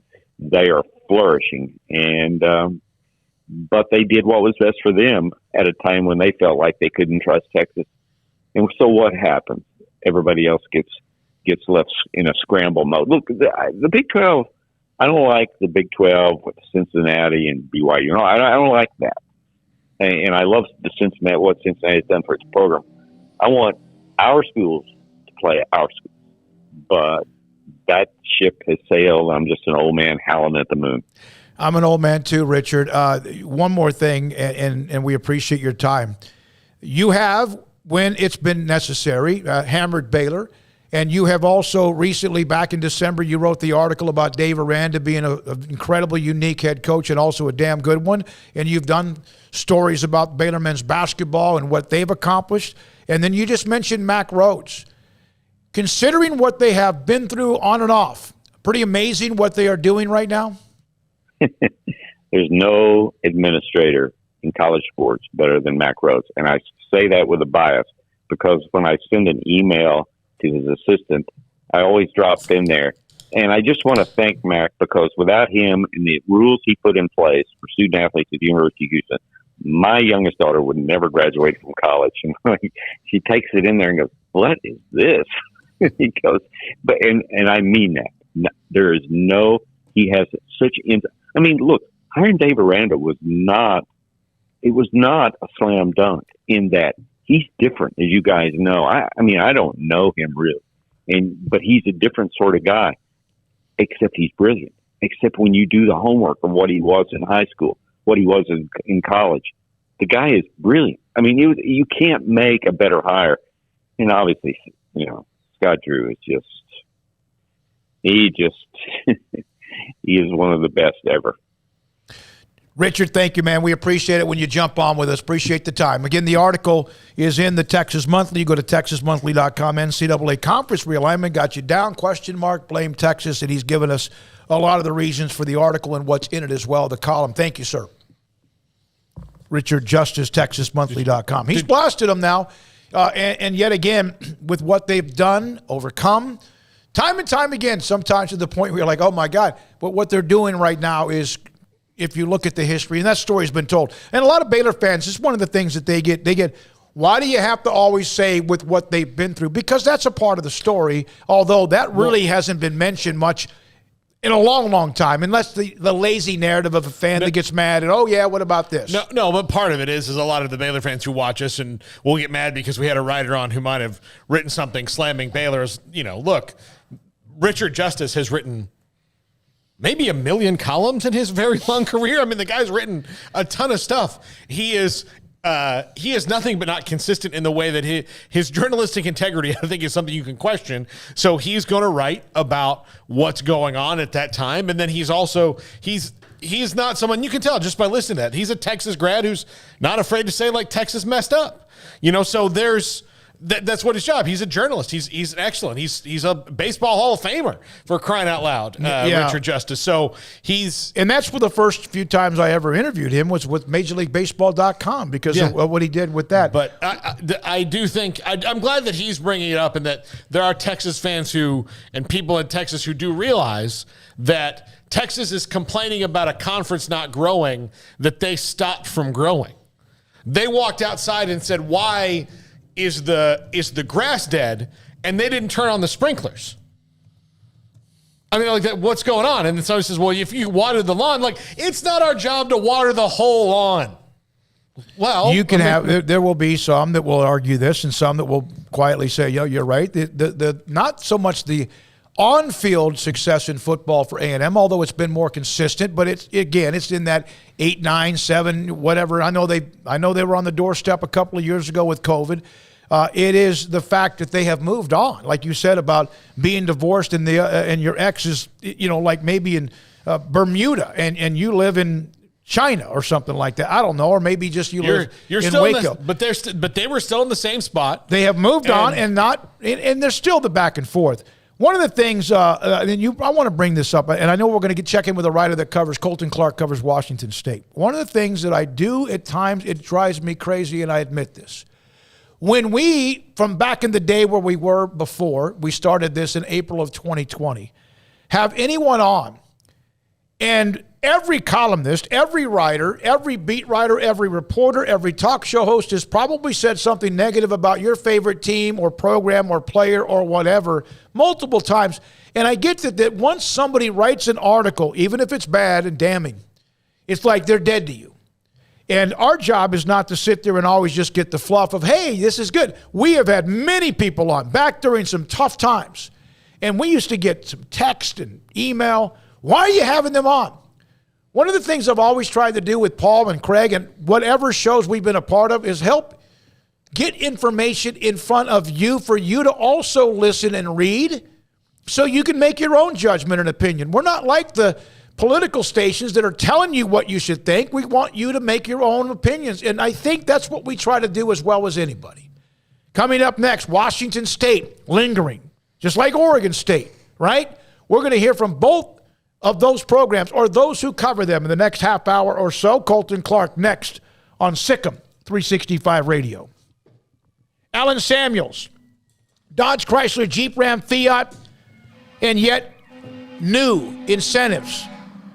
Boy, I hope that someone's okay. That was a big old fire truck flying by here. Big incentives available. And now you can get that Ram truck back-to-back Motor Trend Truck of the Year. The Wagoneer Series 2 and 3, have you seen the commercials with them? I've not just seen the commercials. Or even on Twitter, I see them pop up as well. I've been in a Wagoneer. I've been in both the 2 and 3 series. They're incredible. I didn't even know it existed until it's been a few months when they asked me to come by and test drive a Wagoneer 2, and I did, and it has all the bells and whistles. And then if you have all the bells and whistles with the Wagoneer 2, imagine, because even more luxurious and even the amenities of a Wagoneer 3. Ted Teague, the general manager at Alan Samuels, Dodge, Chrysler, Jeep, Ram, Fiat. AJ, the person I would contact if I were you, not that the other staff, all the other ones are great. If you are interested in trying to get information, test drive, and look at a truck, an SUV or more, Alan Samuels, Dodge, Chrysler, Jeep, Ram, Fiat, Loop 340 east of 84 in Waco. Baylor University is where lights shine bright. So, let there be light. Let there be roommates and teammates, scholarship and championships. Let there be fresh starts and new traditions, fast friendships and lasting impacts. Let there be laughter. Let there be joy. Let there be light. Baylor University, where lights shine bright. One size fits all. That may be all right for an adjustable belt or cheap sunglasses, but when it comes to your financial needs, no one wants a one-size-fits-all strategy. Ben Erlinson, your Edward Jones financial advisor, knows that his most important goals are yours. That's why he takes the time to understand your needs, knowing you. That's how Edward Jones makes sense of investing. Ben Erlinson, 100 North 6th Street in Waco, 254-759-8533. Edward Jones, member SIPC. Shorty's Pizza Shack at 12th and Bagby is a homegrown, family-owned and operated must-visit pizza place in Waco. Fantastic pizza by the slice or get the whole pie to share. Great happy hour specials every single day, and it's not just pizza. Great wings. You have to try the Sikkim sauce, chili cheese fries, pizza pillows, and more. Dine in for a great hangout or carry out. Order online at shortyspizzashack.com or do yourself a favor and bring your crew to the restaurant at 12th and Bagby. Shorty's Pizza Shack. Tell them Paul sent you by.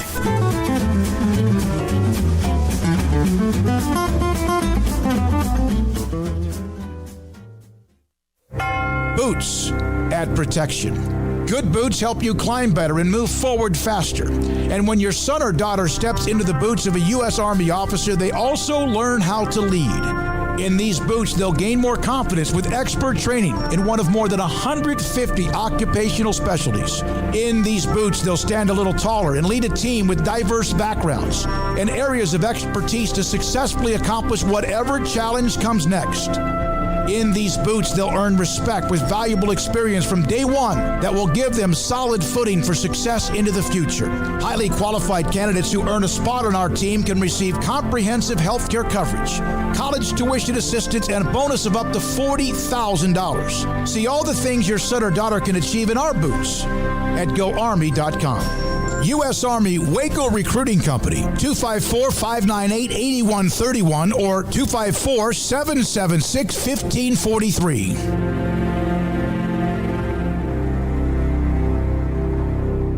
Brad Boozer, Boozer's Jeweler, joins us on Sikkim 365 Radio. Boozer's Jewelers on the corner of Valley Mills and Lake Air Drive. It's a staple of the Waco economy. What are some of the things you have coming up? You know, we kind of call ourselves the wedding ring store. We do all of our own custom work in-house. I've got 2 expert jewelers on staff every day. We can make anything from scratch. We kind of pride ourselves. Probably 9 out of 10, every engagement ring we do is actually made custom to what the customer wants. People look at that, oh my God, I can't afford it. I can't afford something like that. You've shown me examples that you could fit pretty much any budget. It doesn't cost any more to custom make something. You still have gold, you still have diamonds, and you still have labor. Best thing about a custom piece is if you have any old jewelry or heirloom jewelry or something passed down from a grandma or somebody, we can take that jewelry and use it towards your wedding ring for the sentimental value, and then you've got the product, and then it's just a little bit of labor and a little bit of design on your part of what you actually want. You want to know why they're successful? Brad Boozer, the owner of Boozer's Jewelers on the corner of Valley Mills and Lake Air in Waco.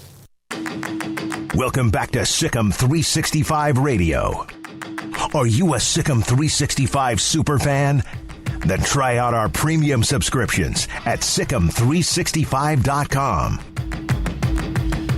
When there's a story like what USC was like and UCLA last Thursday, or back a year ago with Texas and Oklahoma, and those are the ones who are moving into a different part of the neighborhood and the ones who are making moves that they feel like benefit them, whether it's financially or elsewhere as well.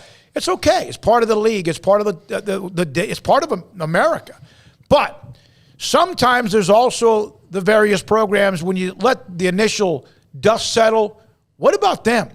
And the Big 12's been through that 3 times in the last 12 years. The Pac-12's going through it now. Washington State, Oregon State, some of the teams you don't hear mentioned are programs or schools. Colton Clark joins us, part of the Spokesman Review, and covers Wazoo, Washington State Cougars. Colton, thanks for your time. We appreciate it. It's been a week and 8 days since that story hit on Thursday. What was your reaction then? And was part of it, oh my God, what can Washington State do? Yeah, well, kind of like everybody else. Thanks for having me, by the way. You're welcome. Kind of like everybody else, shock initially, and like for Wazoo, and not from my objective standpoint, just seeing what Wazoo fans and the alums and everyone is thinking is kind of a hopefulness that this works out and they can stay in the Power 5, but also definitely a fear, a little bit of anxiety there, just knowing that. This is a team that joined the Pacific Coast Conference, 104, 105 years ago or something like that. And it's like the whole existence of this, historic league is now being threatened. And Washington State's membership, of course, everybody's talked about Washington State and Oregon State, the smaller market members, maybe on the outside looking in. And so right now, it's just, everybody's kind of in a wait and see right now, and just like, oh well, hopefully we're not the ones on the chopping block here. We've been in this thing forever, and who knows right now? It's just a fluid thing, and it seems like every day it's like, oh, they're talking with the ACC. Oh, now they're not doing that. The Big 12 is going to add these teams. No, the Big 12 is not going to do that. So I think like everybody else, or not like everybody else, but like the 2 smaller market members and the officials of the Pac-12 was kind of just. Obviously, they're working behind the scenes, but kind of crossing their fingers for the small market teams, because that would just be more than a gut punch. That's a relegation, pretty much. What is Wazoo's sales pitch to stay in the Power 5 if it should come to that? Well, I think the history is a big part of it too. It's they weren't a charter member, but a year or 2 later after the PCC was formed, they were in there, Pac-8. They were one of the, original Pac-8. Competitiveness, I think, across the board. Lots of programs at Wazoo. Football is always in a bowl game. Men's basketball's on the rise. Women's basketball, best 2 seasons in program history the last 2 years. Women's soccer is always in the NCAA tournament. Volleyball is always ranked. So it's like these are teams that have beaten top-tier competition. They're always up there with the top tier competition. I think obviously media market, that hurts them, but I've talked to a lot of people that say, hey, it's like a big chunk of the Seattle market does belong to Washington State. Not all those Spokane, Tri-Cities, kind of the eastern Washington area is not huge needle mover there, but there's lots of little strongholds across the state, and then in Southern Idaho, Boise, I assume that there is pockets of Washington State fans everywhere, and I think there is, some people may argue, not as relevant as a program as others, but Old Crimson game day, I think that's some exposure. Like, people know who Washington State is. The thing that people like to talk about around here is you see Kook stuff all over the place. So, I think competitiveness is the thing, and then definitely, I mean, people know who Washington State is for sure. Aside from that, but the tough ones definitely the arguing that, hey, we're going to move the needle financially in terms of a TV market, because it's apparently that's what this whole thing boils down to. Absolutely. I mean, and there's so many that could be left in the dust or twisted in the wind, as I've said, and we've seen this happen, as you know, Colton, in the Big 12 3 different times when they've had teams go elsewhere. What about the state? The state politics. There was the reaction of, wow, they didn't take Washington and Oregon, or maybe even Stanford or whatever else. And still nothing's happened in 8 days, although everyone thought that was going to be like an immediate thing. But Washington and Oregon are still there. They're still a part of the conference. Is there anything political or state government or politics connecting the Washington State, and they would be protected, Washington State, because, if Washington decides to do something? That's something that I have heard at somebody who knows much more about this than I said. It's kind of like little less than a toss-up, as in it maybe there's going to be a push from lawmakers, whatever, because I know that actually there are a number of kind of considerable politicians that are Wazoo grads, but besides the point, trying to keep the public schools together. I know that there's been kind of a push for that, but and of course I'm no expert on the specifics of political stuff. I'm more of the sports guy. But no, I do understand the asking that and that being a part of it, and definitely I have heard of a push there, and one of the guys who I work with who's more in tune with that kind of stuff has written about it a little bit. But he said I guess at best it's like,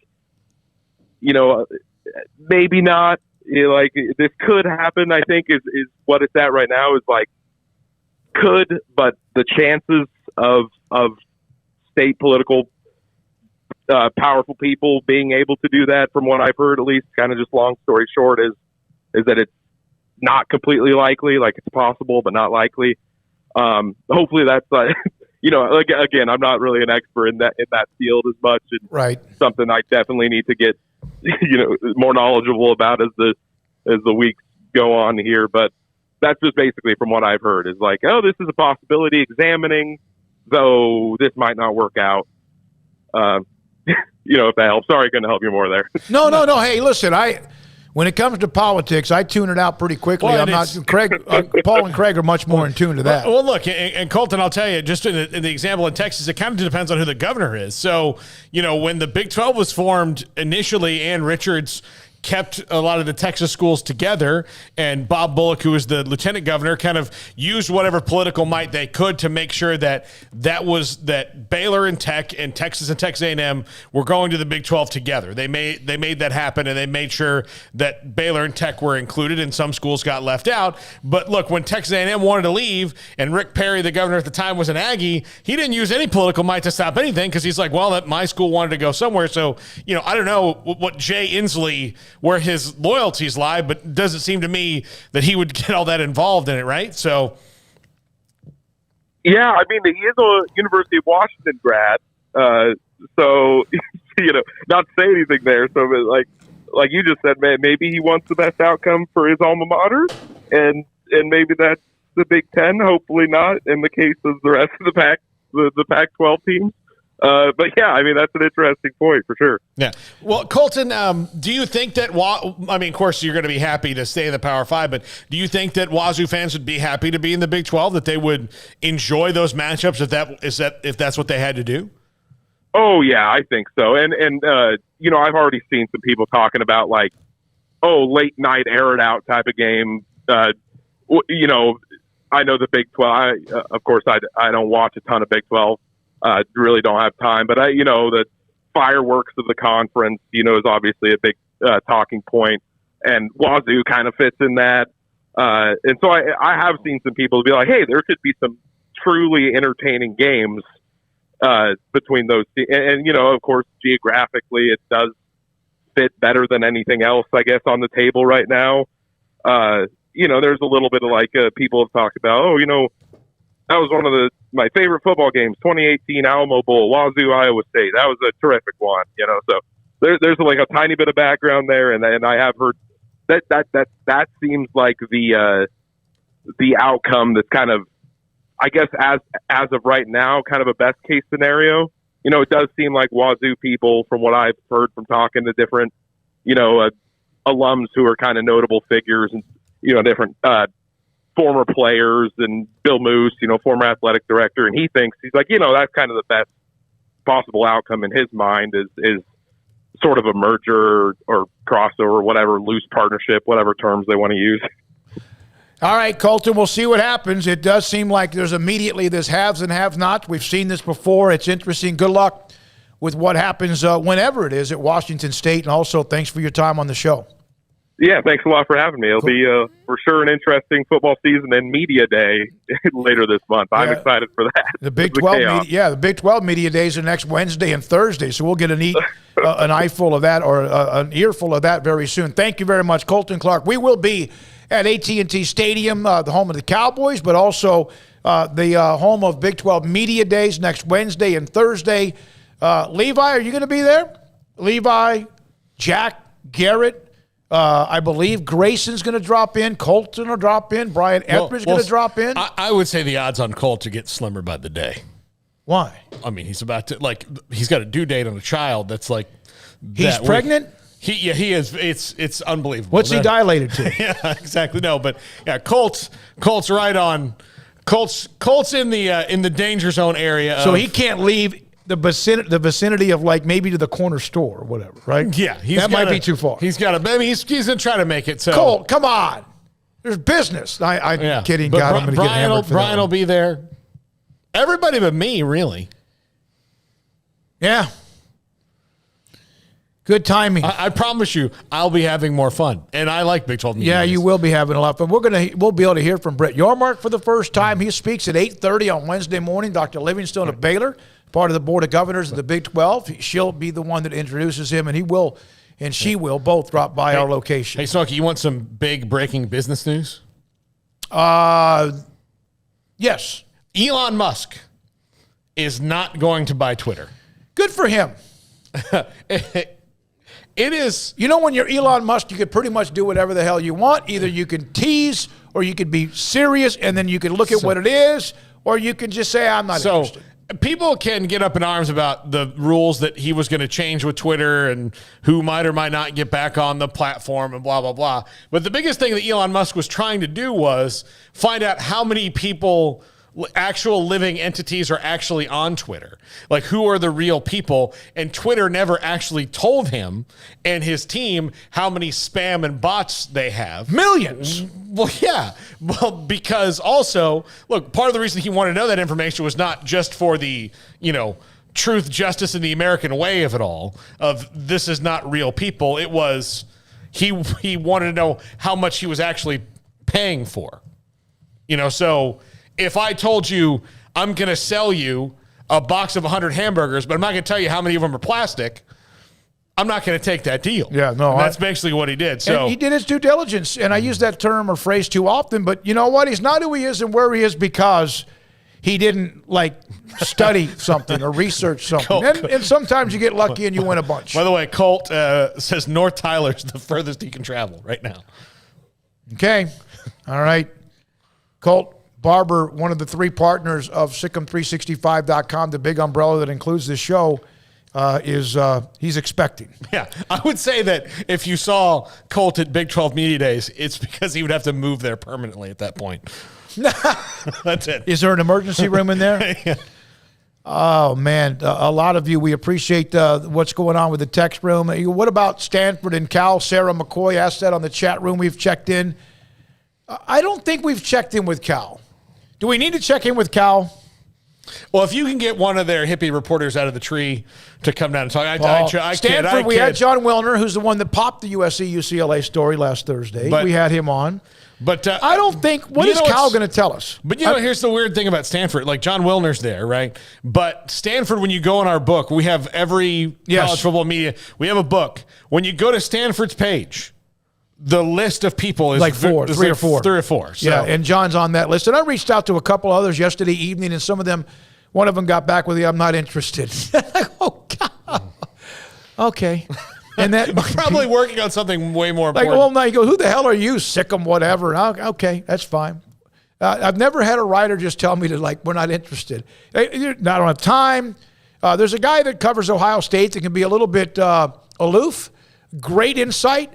And then he basically told me, he goes, I'm not interested. No, he didn't say. He's off this weekend. Tony Altomar, I know what Garrett would break here. Let's break here. We'll come back. Tony sent me a graphic when we have discussed how some teams used to have large, massive capacities and attendance. Then they were basically dropped down the ladder of importance in college football, even though Army, Navy, or whatever will always be my favorite. That's my favorite rivalry and game to watch. Some, though, that have dropped down, and really the attendance is just a decimal compared to what it was. We're going to have a graphic of an Ivy League team that used to average more than probably everybody but 10 or 12 programs now in the country. And now they average under less than 10,000. We'll have that for you, that graphic next. Sikkim 365 Radio, 365 Sports. And Dr. Kent Petty can help you become the high-performance man that you want to be and maybe you used to be, and that's why you might be interested. 1 out of every 3 men have symptomatic issues of low testosterone that could include your sex drive. Watch TV now. Watch almost any show. Any show. And how many times do you see some sort of a commercial about ED? How many? It's constant. It's just constant. And of course, there's a lot of other pharmaceutical-type commercials that are talking about something else that maybe you have a problem with. So Dr. Kent Petty can help you with ED. He can help you as well if your sex drive is not the same, if you have that issue of sleeping well, and even your focus, if your testosterone drops, and 1 out of every 3 men have that happen, including maybe you. PettyClinicalOT.com online, top corner. Look at the email and phone number. Either one of them, contact PettyClinicalOT.com and tell them I sent you and tell them what these symptoms you might have. They will then set you up to get your lab work, blood results. Look at the results, and if your testosterone is too low, Dr. Kent Petty can put you in a program or give you that option to increase whatever issues you have and increase your testosterone to be out of that 1 out of every 3 men at PettyClinicalOT.com. I hate my job, but I don't mind getting up in the morning. I dread each day, but I can't wait to get out of bed. You ask me why, and what I'll say to you is true. Well, you can get breakfast tacos at Rudy's Barbecue. Scrambled eggs and brisket, they ain't fooling around. Sausage wrap, son, they're the best in town. Barbecue for breakfast, yes, it's true. Put a smile on your morning at Rudy's Barbecue. Next in line. Baylor Scott and White, Southwest Sports Medicine and Orthopedics, the team physicians for Baylor Athletics, diagnosing and treating all sports-related injuries, including concussions. These specialists also provide orthopedic services for athletes and non-athletes alike, whether it's knee or shoulder pain, hand or wrist injury, orthopedic spine care, and even an arthritis and total joint clinic. Trust the doctors Baylor Athletics trusts. Baylor Scott and White, Southwest Sports Medicine and Orthopedics wants to get you back in the game.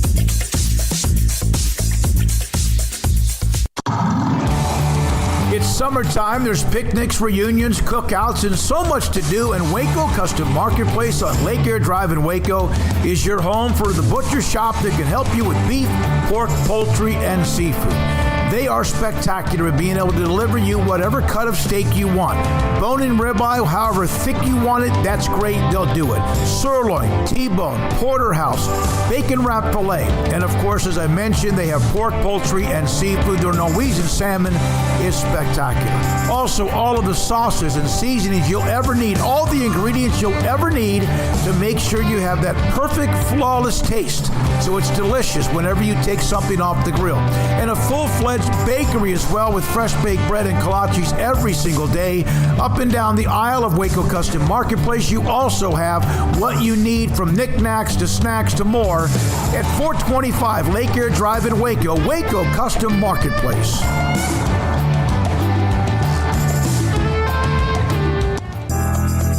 Riverbend Liquor and Wine, Lakeshore Drive, North 19th Street, right behind the bank, is a hidden gem in Waco. If you're a fan of bourbon, especially local Texas bourbons, that's where you gotta go. Balcones, TX, Devil's River, whatever it is, they've got it. Riverbend Liquor and Wine, plus the best selection of craft beers in Waco, seasonally churned out throughout the year. Whether it's spring, summer, fall, or winter, Riverbend Liquor and Wine, best selection of craft beers, a speedy drive-through window, and excellent customer service. Find out more on Instagram or just go by and see them. Lakeshore Drive at North 19th Street, behind the bank.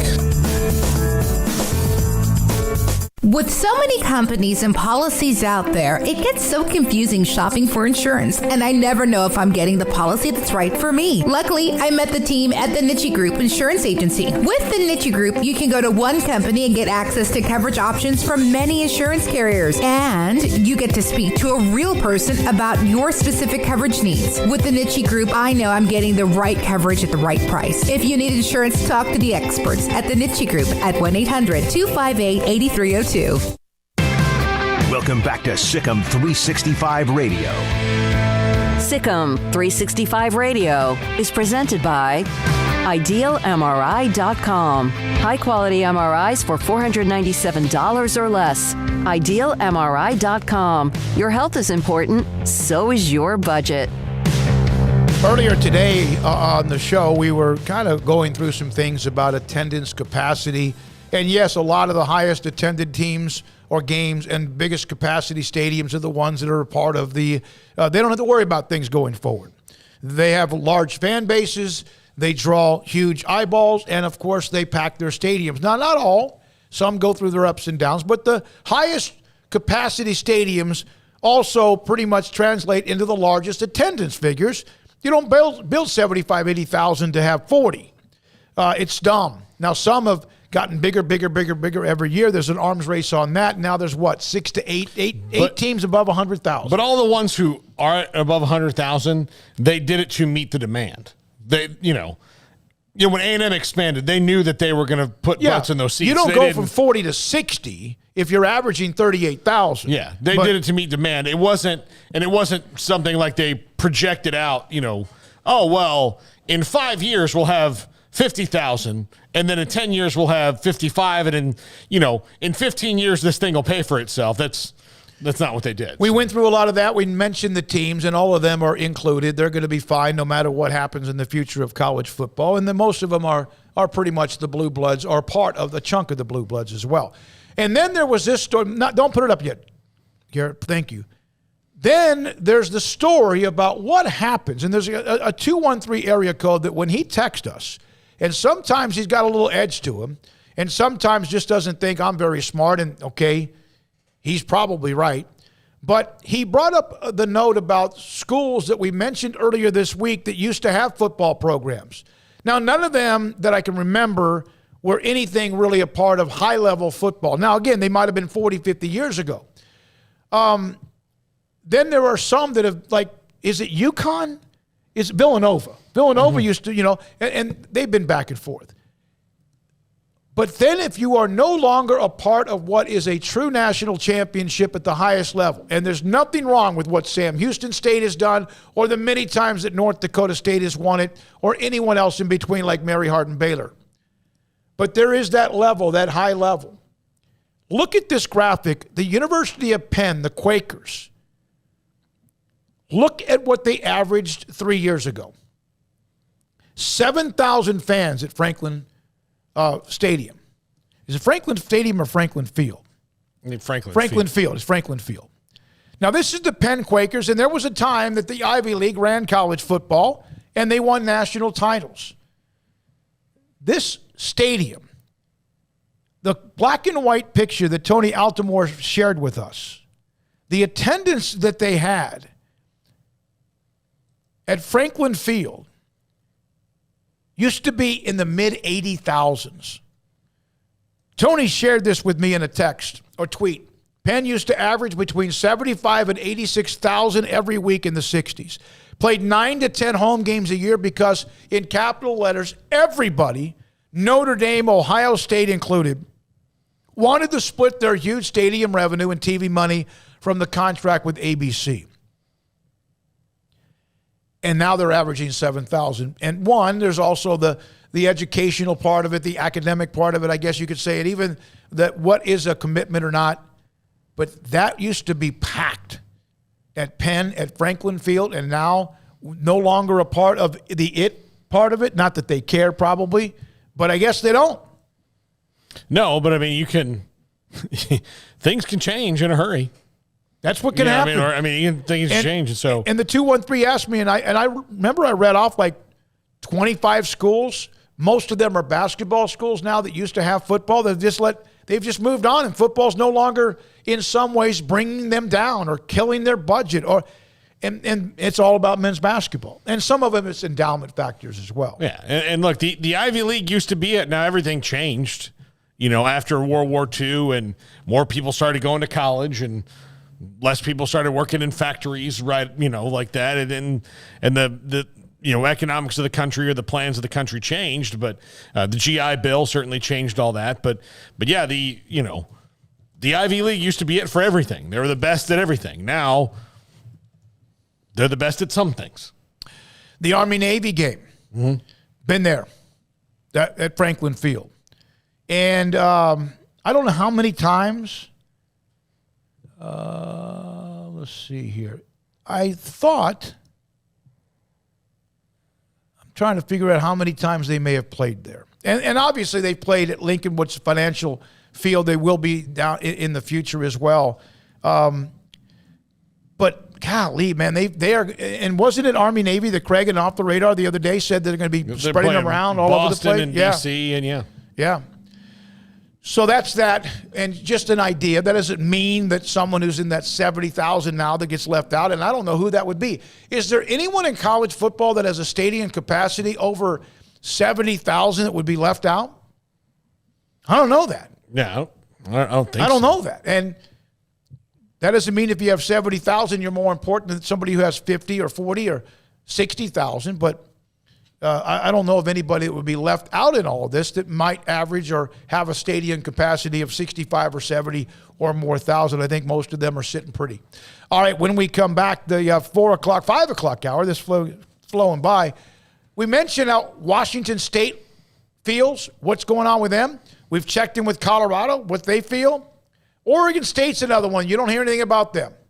The Beavers in Oregon State. We'll come back and have a guest on to discuss them and what they're thinking a week after USC and UCLA next on Sikkim 365 Radio and 365 Sports. Right now and through tomorrow when they close the doors, tomorrow early afternoon, Waco Custom Marketplace, New York strip steaks, select choice and prime, from $8.25 a pound to $16.99 a pound. That's the special this week at Waco Custom Marketplace, your hometown grocery store with a full-fledged, full-throttle butcher shop and bakery. Select brisket, $3.49 a pound. Somebody texted us the other day when I mentioned that's like out in California. It's like 3 times as much there, and like a lot of other things as well. Regular piggy sticks at $2.99 a pound. Hot links, $3.50 a pound. Chicken wings, and these are big dudes now, $3.99 a pound. Bacon ends and pieces, $2.75 a pound. And they do have the butcher shop for you to order your custom-made or cut steaks. They have seafood, pork, poultry, and beef. The butcher shop with fresh baked bread every day and kolaches as well and more to kind of give you that sweet tooth that you want to take care of as well. Waco Custom Marketplace. The Bauer family does an amazing job at 425 Lake Air Drive in Waco. The secret to living your best life is pizza, obviously. Golden crust made from scratch, 3 fresh signature cheeses, and the toppings, crispy old world pepperoni, savory Italian sausage, bacon. That's called a dream team. Find everything you need to live your best life and more at Marco's Pizza. Owner Bob Mock has been delivering pizza since 2001 and is the proud owner of 4 locations in Waco, Belmead, China Spring, Woodway, and soon to be open in Robinson. Marco's. Pizza lovers get it.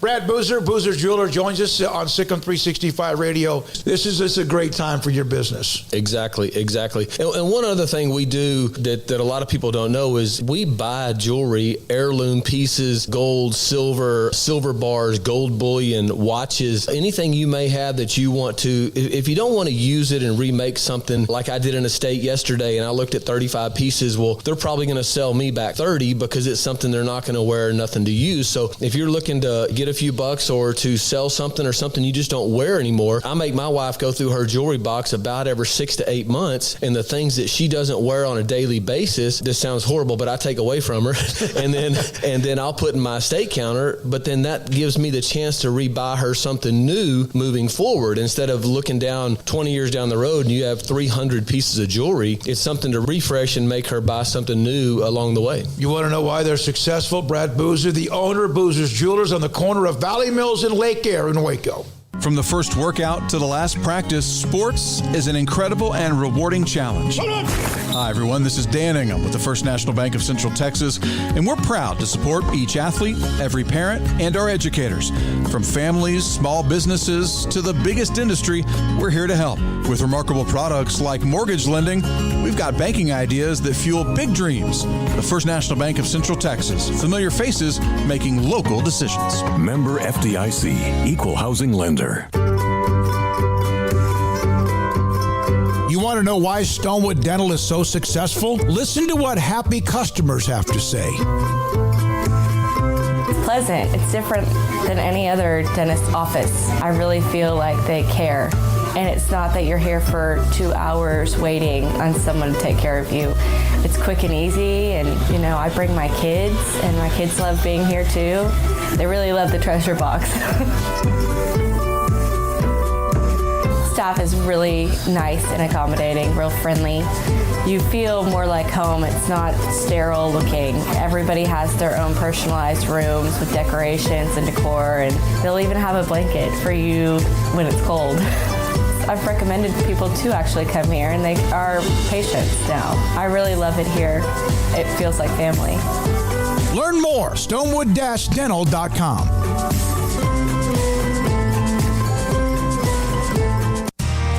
How did Edward Jones become one of the biggest financial service companies in the world? By not acting that way. Financial strategies, one-on-one advice, it's a big difference. And that's why Brad Wilson, your Edward Jones financial advisor, makes sense of investing. Experience the difference for yourself. Brad Wilson, 250 Sharon Drive in Woodway, 254-776-4337. Edward Jones, member SIPC. Welcome back to Sikkim 365 Radio. First down pass attempt, felt the pressure and went down. It was Bernard who affected him. The 5 o'clock hour is sponsored by Edward Jones Investments with financial advisor Ben Erlinson, who'll navigate you through today's financial climate. Edward Jones, making sense of investing. Here's David Smoak and Paul Catalina. Carter Baines covers Oregon State in Corvallis. Senior writer-editor at beaverblitz.com at 247 and CBS Sports affiliate. And Carter joins us on Sikkim 365 Radio and 365 Sports. Carter, we've checked in with a lot of the different, media that cover various schools. Not all, but around the Pac-12 after what happened a week ago Thursday with USC and UCLA. And we just had a writer that covers Washington State. And I think Oregon State's kind of in that same dilemma about what about us? Your thoughts about what's been the reaction in Corvallis? Thanks for your time, by the way. Yeah, it's a weird time where, Pac-12 writers are like the story in the Big 12 footprint right now. But I think that's just kind of the state of where we're at right now. As we see teams talked to other conferences, and obviously the 2 LA schools moving out to the Midwest Conference area. But yeah, the response out here, as far as, Oregon State's concerned, I think a lot of Oregon State fans are really, really concerned about how this might play out for the university. You hear all these rumors about the 4 corner schools talking to the Big 12 and Oregon and Washington talking to the Big 10. But, there's 2 schools that are pretty consistently left out of those rumors, and it's Oregon State and Washington State. And I think, the reasoning behind that is obviously Oregon State and, a farm town, a college town in the middle of the Willamette Valley. There's not a real media market draw there. And if we're being honest, Oregon State football hasn't been a powerhouse by any means the last decade. So there's pretty serious concern out here about how this impacts Oregon State and how far behind the Beavers might get left. If the Pac-12 is not saved, and, of course, nobody knows where this thing is headed, what do you think is the best case scenario for Oregon State? Or where do you think is the most likely scenario for them? Well, best case and most likely, I think, are 2 different things here. So best case, I believe, is that Oregon State is somehow able to ride on the coattails of some of the larger brands in the Pac-12 and maybe join the Big 12, or, I don't know, some sort of new look, ACC, Pac-12 merger. We've heard about the loose partnership that's been thrown around with the Pac-12 and ACC. So if the Pac-12 completely folds, best case is just Oregon State latching on somewhere and taking advantage of, being around the Washingtons and Oregons of this conference. But I do think that, unfortunately, the most likely scenario, the way everything has played out so far, is that I think Oregon State has a pretty good shot of just being left behind and maybe getting picked up by the Mountain West. Which I think, to be honest, it would be catastrophic for not only the athletic department but the university. Just the revenue impact that would have. Losing close to 90% of the TV, the media rights money that comes in from the Pac-12 joining the Mountain West. That would effectively cripple the athletic department. Yeah, we had Colton Clark, who covers Washington State, on just 30 minutes ago, and I asked him about the political structure of the state of Washington, and does that come into play or not? It has it some places, sometimes it doesn't. Will that in Oregon become something that Oregon State can latch on to as well, or would they want that to happen? I don't know that that's one of the issues on the forefront right now. I do know that as far as the state legislature goes, there have been talks that Oregon wants to push to keep the Oregon schools together. So let's say Oregon is trying to get into the Big Ten. There's talk in the state legislature of ensuring that Oregon State is packaged along there. I don't know that holds up. In fact, I doubt that it would. But I know that there's similar talks up north in Washington about that as well. I just don't know that would hold much weight, and I think I don't think there's any way that helps Oregon State get into the Big Ten. I think it might just prevent Oregon from getting in. You mentioned all the things about where they are and, projecting out like the size of the university over the next decade. That's one of the things of the Big 12. Some of the schools can say, look, Houston and UCF, Cincinnati, all growing schools. Is that going to be a tough sell for Oregon State just based on the fact that they are in a rural place and kind of in a weird spot geographically? I think so. And I mean, even in the last, 10 to 20 years, Oregon State has grown substantially. A lot of that came on, the coattails of the football program rising to success in the early part of the 2000s. But the trajectory that the football team has been on recently, it's not a successful one. And I think that has maybe hurt hurt how the university is viewed, at least in an athletic standpoint. Obviously, Oregon State has a great athletic department for Olympic sports. Obviously, it's been a baseball powerhouse for close to 2 decades now. And so it does add value, but I just think that the perception of Oregon State out there on the national stage certainly isn't helping it when it comes to, attempting to leverage the university brand to get into a better conference than what the Pac-10 might look like, after the LA schools are gone. Well, yeah, what you mentioned earlier about if they drop out of that TV revenue with the Power Fives, and of course everyone's different. The SEC and Big Ten are fine, and will get only better. That it is kind of reality. That if in fact they were to get out of that kind of revenue stream, it would be catastrophic. And I think it's kind of refreshing to hear somebody admit that.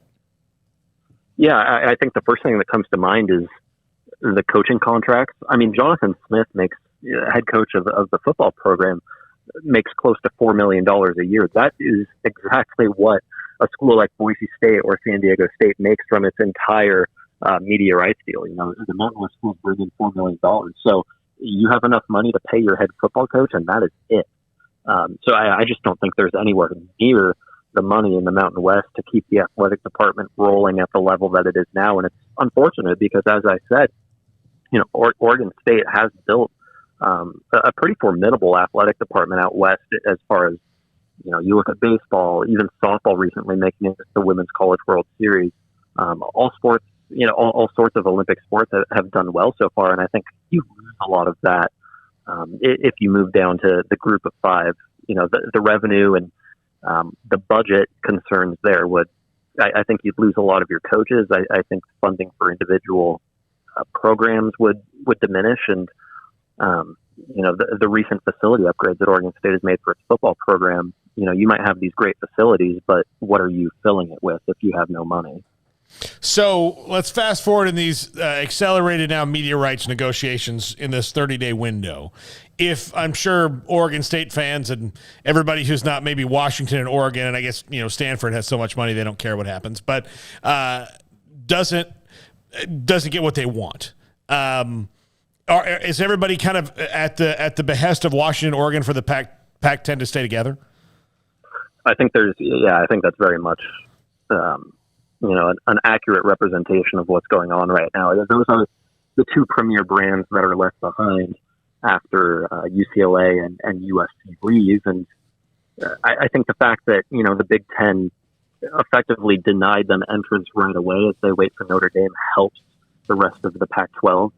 As of right now, Washington and Oregon don't have a place to go outside of the the Pac-10, Pac-12, whatever it may be in 2 years. So that helps a school like Oregon State that is, holding on for dear life. And I think really just hoping that the Pac-12 remains in existence in one way or another. And I think with these media rights negotiations being moved up, I think best case scenario for Oregon State right now in these next 30 days is the Pac-12 finds a deal that keeps the Pac-10, Pac-12 intact for, I don't know, a decade or however long that contract would run. Having some sort of stability there and ensuring that no other teams leave, that really is the only way I think that Oregon State stays at the Power 5 level in the short term. How much does it kind of, and I hate to use it, but suck? They're coming off, Jonathan Smith, of course, the head coach, they're coming off their best record since he arrived 4 years ago. 7-6, a little glimmer, right? And now all of a sudden, can this kind of just be a gut punch too? I think that's the most bitter part about all of this is the timing. Oregon State, I mentioned the other sports, but football in particular, obviously it drives the bus. And the momentum that Oregon State has built in the last 4.5, going on 5 years now under Jonathan Smith, I mean, this program, it's night and day where it was when he took over. Oregon State just made its first bowl game in 8 years. The entire west side of Reser Stadium is under construction, and it's going to be one of the most modern, high-tech stadiums probably west of the Mississippi when it's done in a year and a half or so. The fact that all of this is happening right now when Jonathan Smith has this program at its highest point since arguably, I'd say 2012, it like you said, it sucks. It's really poor timing. There are rivalries, and then there are some that sometimes people may not know much about. We know Auburn, Alabama hate each other. Texas, Oklahoma is bitter. Michigan, Ohio State, whatever. And that Oregon State rivalry is pretty bitter too, isn't it? Pretty heated. Yeah, I would actually argue that it could very well be the most underrated rivalry in college sports. You grew up in the state of Oregon, you're either a Beaver or you're a Duck. There's no in between.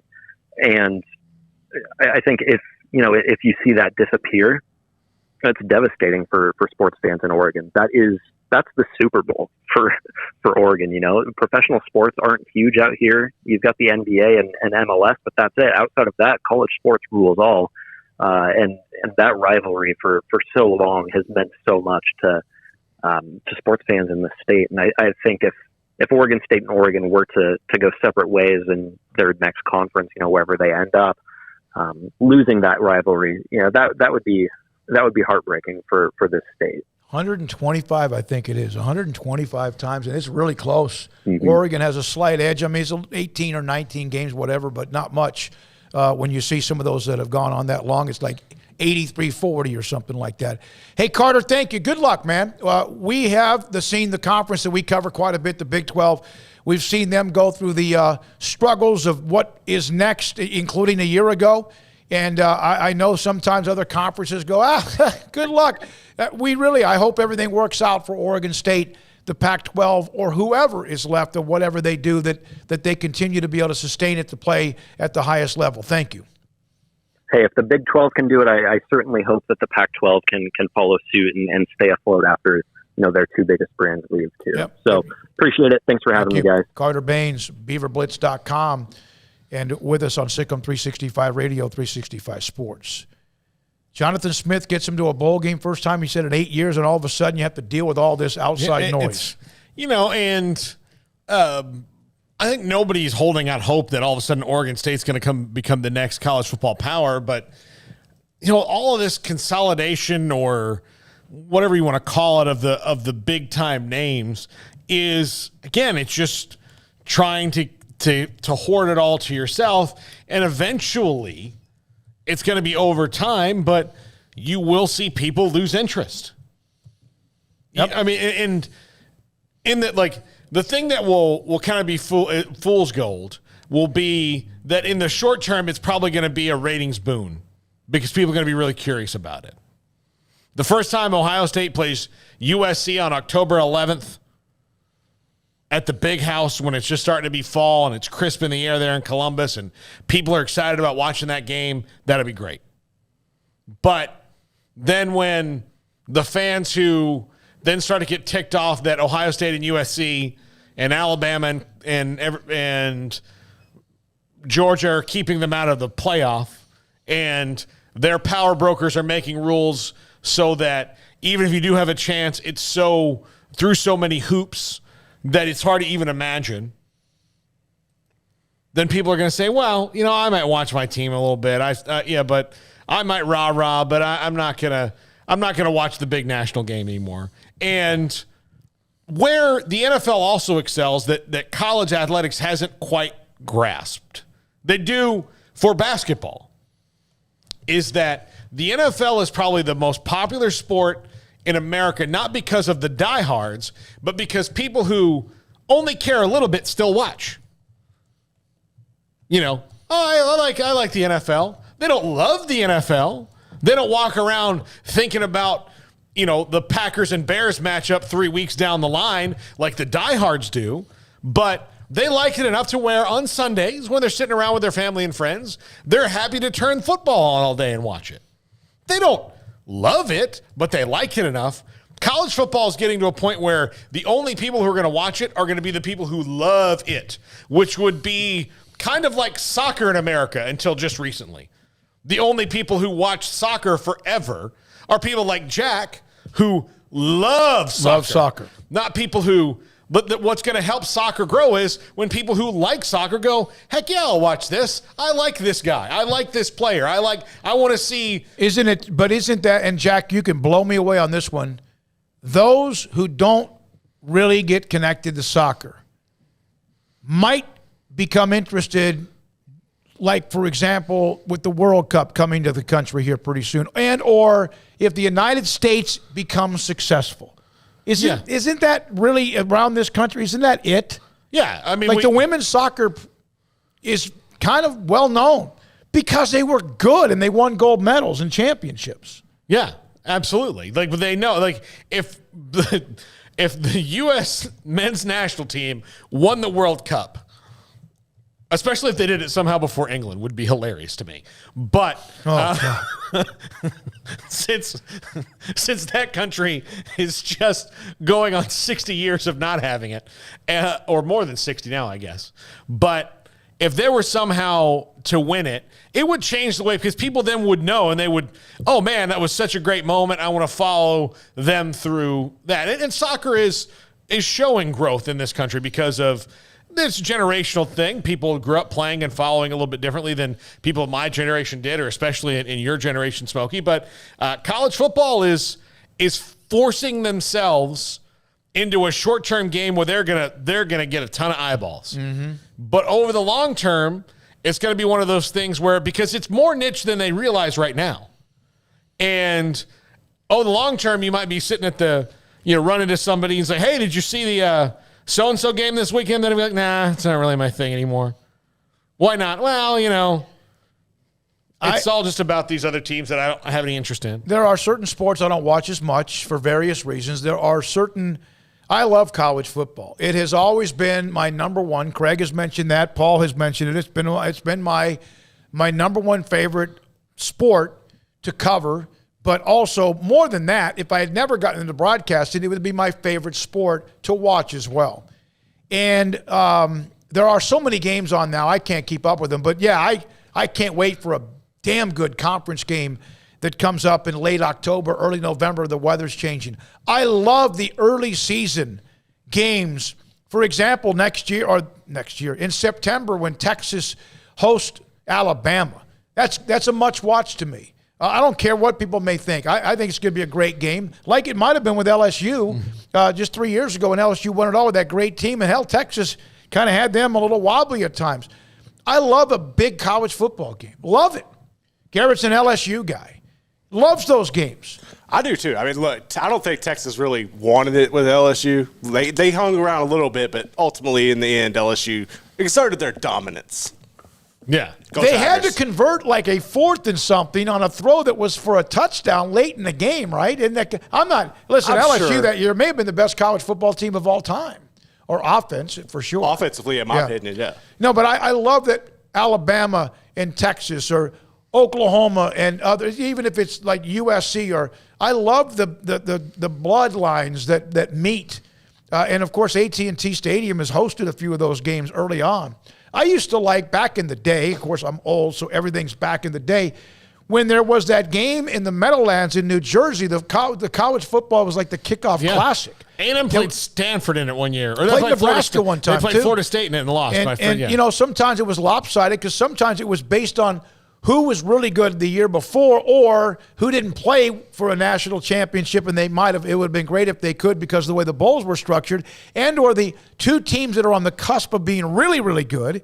And there were some pretty good games, and that's now maybe more where Jerry's World hosts a game like that on occasion. Yeah, well, I mean, like LSU and FSU, and they're playing in the Wisconsin, I think, one time came down here and played somebody. Superdome this year. I love it, but I don't know.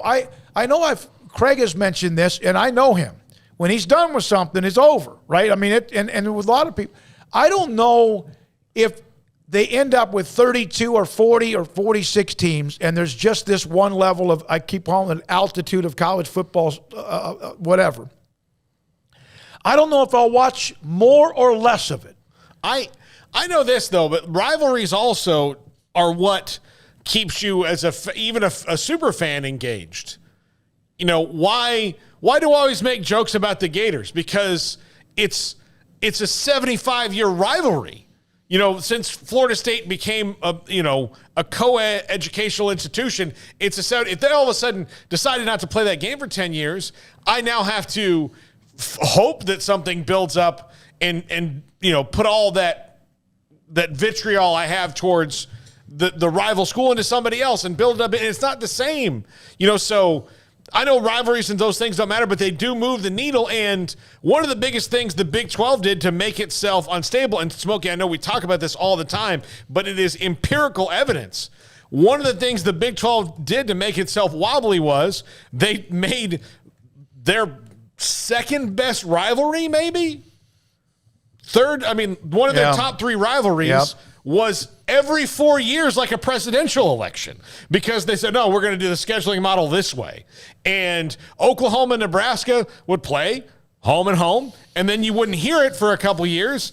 And, it just made it wobblier. It wasn't on solid ground. It's not the same. They played last year. They played in Norman. It was the 50th anniversary. Was it the 50th anniversary? It was. Yeah. So of the game of the century. They come back and play that game, and people my age and people your age are excited, but people Levi and Jack's age don't even know anything about it. Oh, they used to play back in the day? You have a team that's relevant, that's really, really good, and a team that has sucked for 15 years. This used to be the game that swung the whole balance of power in the country? It did. It absolutely, it was. It was like Miami, Florida State at one point, right? Yeah. And so. Oh, somebody put Craig's a blue blood hater or traitor. He loves Oklahoma. He's OU fan. He's absolutely not. No, I'm telling you, all three of us, and listen, this is a college football show. Yes, we have segments on things that aren't college football. We all love college football. It's unbelievable. It's incredible that we get to talk about it, cover games, be at games, cover college football, see some of the great games each year. I don't see this. There is not a model in sports, in any professional sport, which is what college football is trying to copy the model financially, at least, to make that kind of money. There's not a model in sports that works how college football does. And everything that college football does flies in the face of everything that's been successful. You know why I like to fly Southwest all the time? Because there's very little drama. There's very little drama. Now, the check-in seems to be smooth. Now, everyone seems to be happy. Since Herb Kelleher passed away and the board is more in charge, then those things have kind of drifted away. But it's still at the core. Southwest Airlines was we're going to take out all the stupid frills and the things that the other airlines do, and we're going to boil it down to its essence. And it's going to be simple, and our people are going to be nice to you. And when there's a problem, we're going to do everything we can to fix it, and we're not going to make you jump through a bunch of hoops. So if you miss a flight because of something that we did, we're going to get you on another one. Yep. If we lose your bag, we're going to get it back to you. And then you watch other airlines, and I will call one out specifically. No baggage fees unless it's more than 2 or 3. And I'll call one out specifically because it was a nightmare for us. Oh, my God. And it's Don't a bring nightmare it up. for everybody. It'll bring up a bad deal. But Spirit Airlines, instead of just copying what Southwest does, take the thing, copy it, and just make your own money because they can't have everybody's butts in their seats. They take parts of it and then try to screw you on the other things, and then wonder why you're pissed off and they are not as successful. So, college football. Boy, their damn rates were pretty cheap for a while, though. That's why we started flying them, because we had sometimes 3 to 4 or 5 people go. But that's how they get you. Yeah. And then they charge you for the overhead bin, and they charge you for everything that they can legally charge you for. And then when they lose the bags that you paid $100 for, their attitude is, would you shut the F up about your stupid luggage? Or not answer your call or respond. Chase Cook on Rivalries. Rivalries, this is on the chat in the chat room. Rivalries is, to me, what keeps college football alive. We'll see how that holds up now that everything is one big branded, based nonsensical cluster blank. Yeah. Well, and again, college football. Thank you, Chase. Even given the overwhelming evidence of what works in sports, just decides we're going to do it this way because it wouldn't work the other way, but you won't even try it the other way. And I don't understand how that has become at least a moderately successful business model, because again, you are headed for a crash because eventually things will even themselves out. Now, it might be 25 years from now, but when you are doing things that are 25-year decisions, you need to think about them 25 years from now. And, like Baylor building a basketball stadium. They can't just fall to every whim of everybody who could have had input in it, because building the new basketball stadium is a 50-year decision. So they have to think about, when they build the next stadium, the people who built it will all be dead. Yeah, and when this USC story catapulted us into another, or the unknown in a lot of ways, one of the things I thought about was less than a mile from here. Like, if we had like a driver, maybe 8-iron, maybe not even that, is where Baylor's digging like into the dirt and knocked down a parking garage right across the Brazos River from us. Imagine what is that if they end up out of the level. Yeah. Now, again, that's college basketball, but of course that still funds a lot of things, men's basketball. But that's what I'm saying about college football. The people who are making these decisions now are not making them overall for college athletics, for college sports, because it's going to hurt a lot more things than just the football programs at schools. Oregon State, if they get knocked out, if you just heard Carter Baines say it, if Oregon State's not in the Power 5, goodbye to a lot of the sports that are there. Yeah. Because they're just not going to be there. Or goodbye to what those sports get or do. And the people who are making these decisions are not thinking in the best interest of what's a 50-year decision. They're making a 15-year decision right now. Right. And while it's going to be great and everybody's going to make a lot of money and everybody's going to look out for themselves, eventually, there's leaks in the dam. And that's what will change college football if they don't get it right. David C., college football is the only sport that doesn't allow for all of its teams to have a chance at a national championship. Wayne, certain levels do, but not the highest level, in a way. Wayne, any chance you guys could get a legal expert on to talk about the grant of rights? And we not a legal expert, but Andy Staples, the athletic.com, was on with us Tuesday, I think it was, and had written a story about it and how he actually looked at, with a legal expert, someone who deals in things like that, what the ACC grant of rights was compared to what the Big 12's was, and they're very, very close together as well. From Ben, I'm just reading some of the chat room. Other than the Iowa Hawkeyes win, nothing I love more on a Saturday than to tune into a random good game between teams that won't go on to do anything. And let's see here. From DMV Boy 94, I love some of these titles you guys put together. We love the fact I feel Alabama, if they weren't winning so many championships, this would have never happened. So maybe the thought is that Alabama being such a dynasty, and maybe one of the more condensed dynasties we've ever seen since integration, right? And we've seen Miami have theirs, and Florida State's had a run, Nebraska's had a run, and others have had a run. That Alabama being so dominant created maybe some of this. I haven't heard that part, but But you know what? If you want to separate them from a lot of people, Georgia says hello. By the way, you mentioned integration. Part of the reason that Florida State and Miami were able to jump out in front of schools who had been classic powers so quickly and relatively quickly, within a decade, they were better. Yeah, was because some of those schools, even though integration had happened a long time ago, were still on a bit of a quota system, and they weren't saying that they were, but they were, and Florida State and Miami didn't care. They were, hey, if you can come here and play football, and they were inclusive, and I'm not saying everything was perfect because it never is, but Florida State and Miami weren't, they didn't have a quota system. They didn't have like, oh, we got our 10, we're going to stop now. They were, no. Athletes are coming here. We want athletes. We want kids that want opportunities to play and win. We want them here. And that's one of the other reasons, because it wasn't I have to do this to keep people happy. Shut up. No. You're going to come and play here and we're going to win. Well, and then they started to be hip. Miami was hip and Florida State was hip. And they hit it at a perfect time, because you're right. Most of the athletes, football players from the state of Florida, a lot of them were playing at other colleges around the country. Look, and some of the HBCUs too were there some really good talent. And the Civil Rights Act was passed in 1964. A bunch of places did not get the memo until a lot later after that.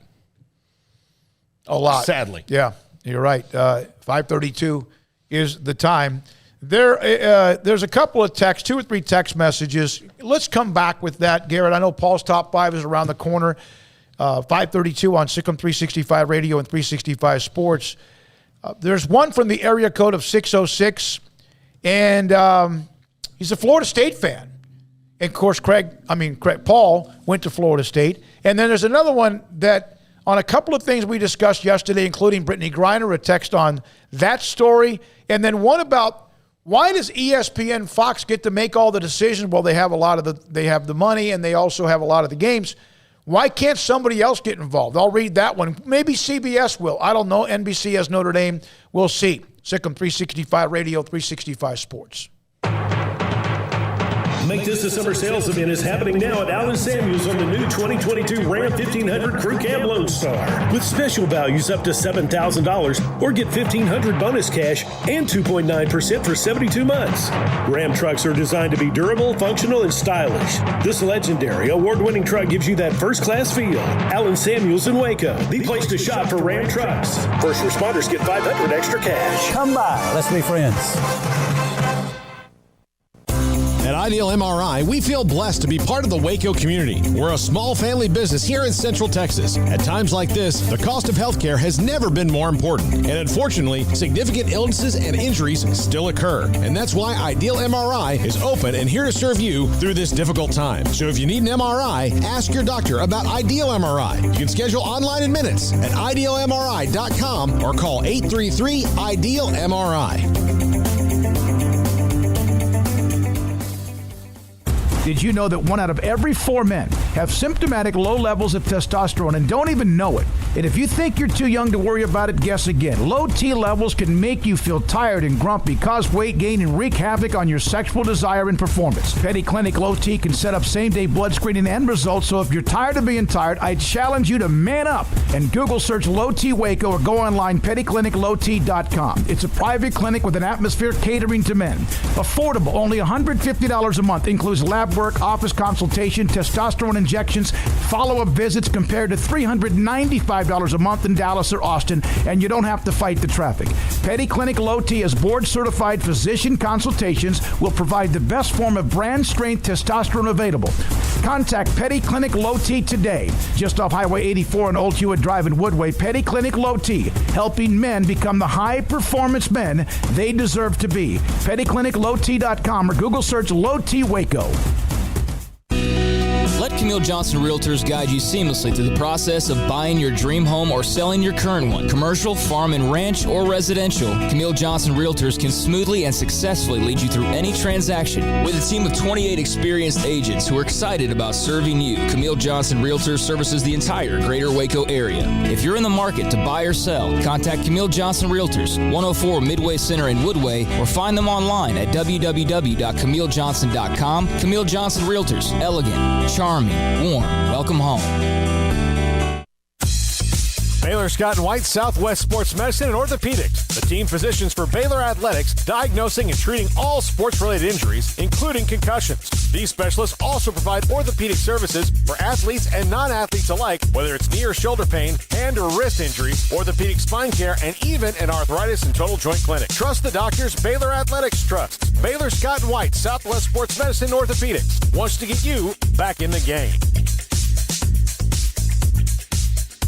With so many companies and policies out there, it gets so confusing shopping for insurance, and I never know if I'm getting the policy that's right for me. Luckily, I met the team at the Niche Group Insurance Agency. With the Niche Group, you can go to one company and get access to coverage options from many insurance carriers, and you get to speak to a real person about your specific coverage needs. With the Niche Group, I know I'm getting the right coverage at the right price. If you need insurance, talk to the experts at the Niche Group at 1-800-258-8302. Welcome back to Sikkim 365 Radio. Have you subscribed to our YouTube channel? Search 365 Sports on YouTube. As always, thank you, all of you, everybody who participate with what we do when it comes to the text line. 254-339-1122. We're going to read a couple of those here in a moment. Also, the chat room, which is, it's really kind of like a heart that beats on its own. It is truly remarkable. We could walk away and that thing would not stop. We don't want to walk away and we don't want it to stop. But it is truly, Garrett, you have not been in the business as long as me, only because I am old. And Paul, you've been in the business for 20 years? Almost. About 3 more years. Have you ever seen anything like that, the chat room? I have not. Coming from where I came from, there was really no interaction at all. So seeing this is pretty remarkable, and I really haven't seen anything at this level. Paul, you hate our callers and listeners, you viewers. You don't like them. Yeah, I'm cantankerous. That's a better way to put it. But have you ever seen anything like it? No, I very much enjoy it. Even the doom scrolling psychopath that we have is it entertains me. I don't care as much about what people but I enjoy it. You didn't finish your sentence. You don't care of what people post. I mean, like I like to read and see how things are going. I mean, it's very interested, but I don't. When I say care, it doesn't hit me. It doesn't hit me very hard. It's just stuff on the internet. I go all in with everybody. Yeah. J.A. says we mute Paul. Fine. That's, whatever. Oh, dear God. Okay, so this is a text. It's for a Florida State, and this is not because of Paul, because, well, he's an FSU guy, but this is one that's interesting, and it's long, and I'll try to kind of skip through it, but it's from the area code of 606. Is that in Florida, Paul? I don't think so. In my honest opinion, I think we're heading for 4 power conferences for the foreseeable future. That's not breaking news, but I'm not saying that's not, and maybe he's right. Remember the days that there would be 14, 16 team conferences just a few years back? In fact, a long time ago. I see 4 to 6 moving from the Pac-10 to 12 to the Big 12.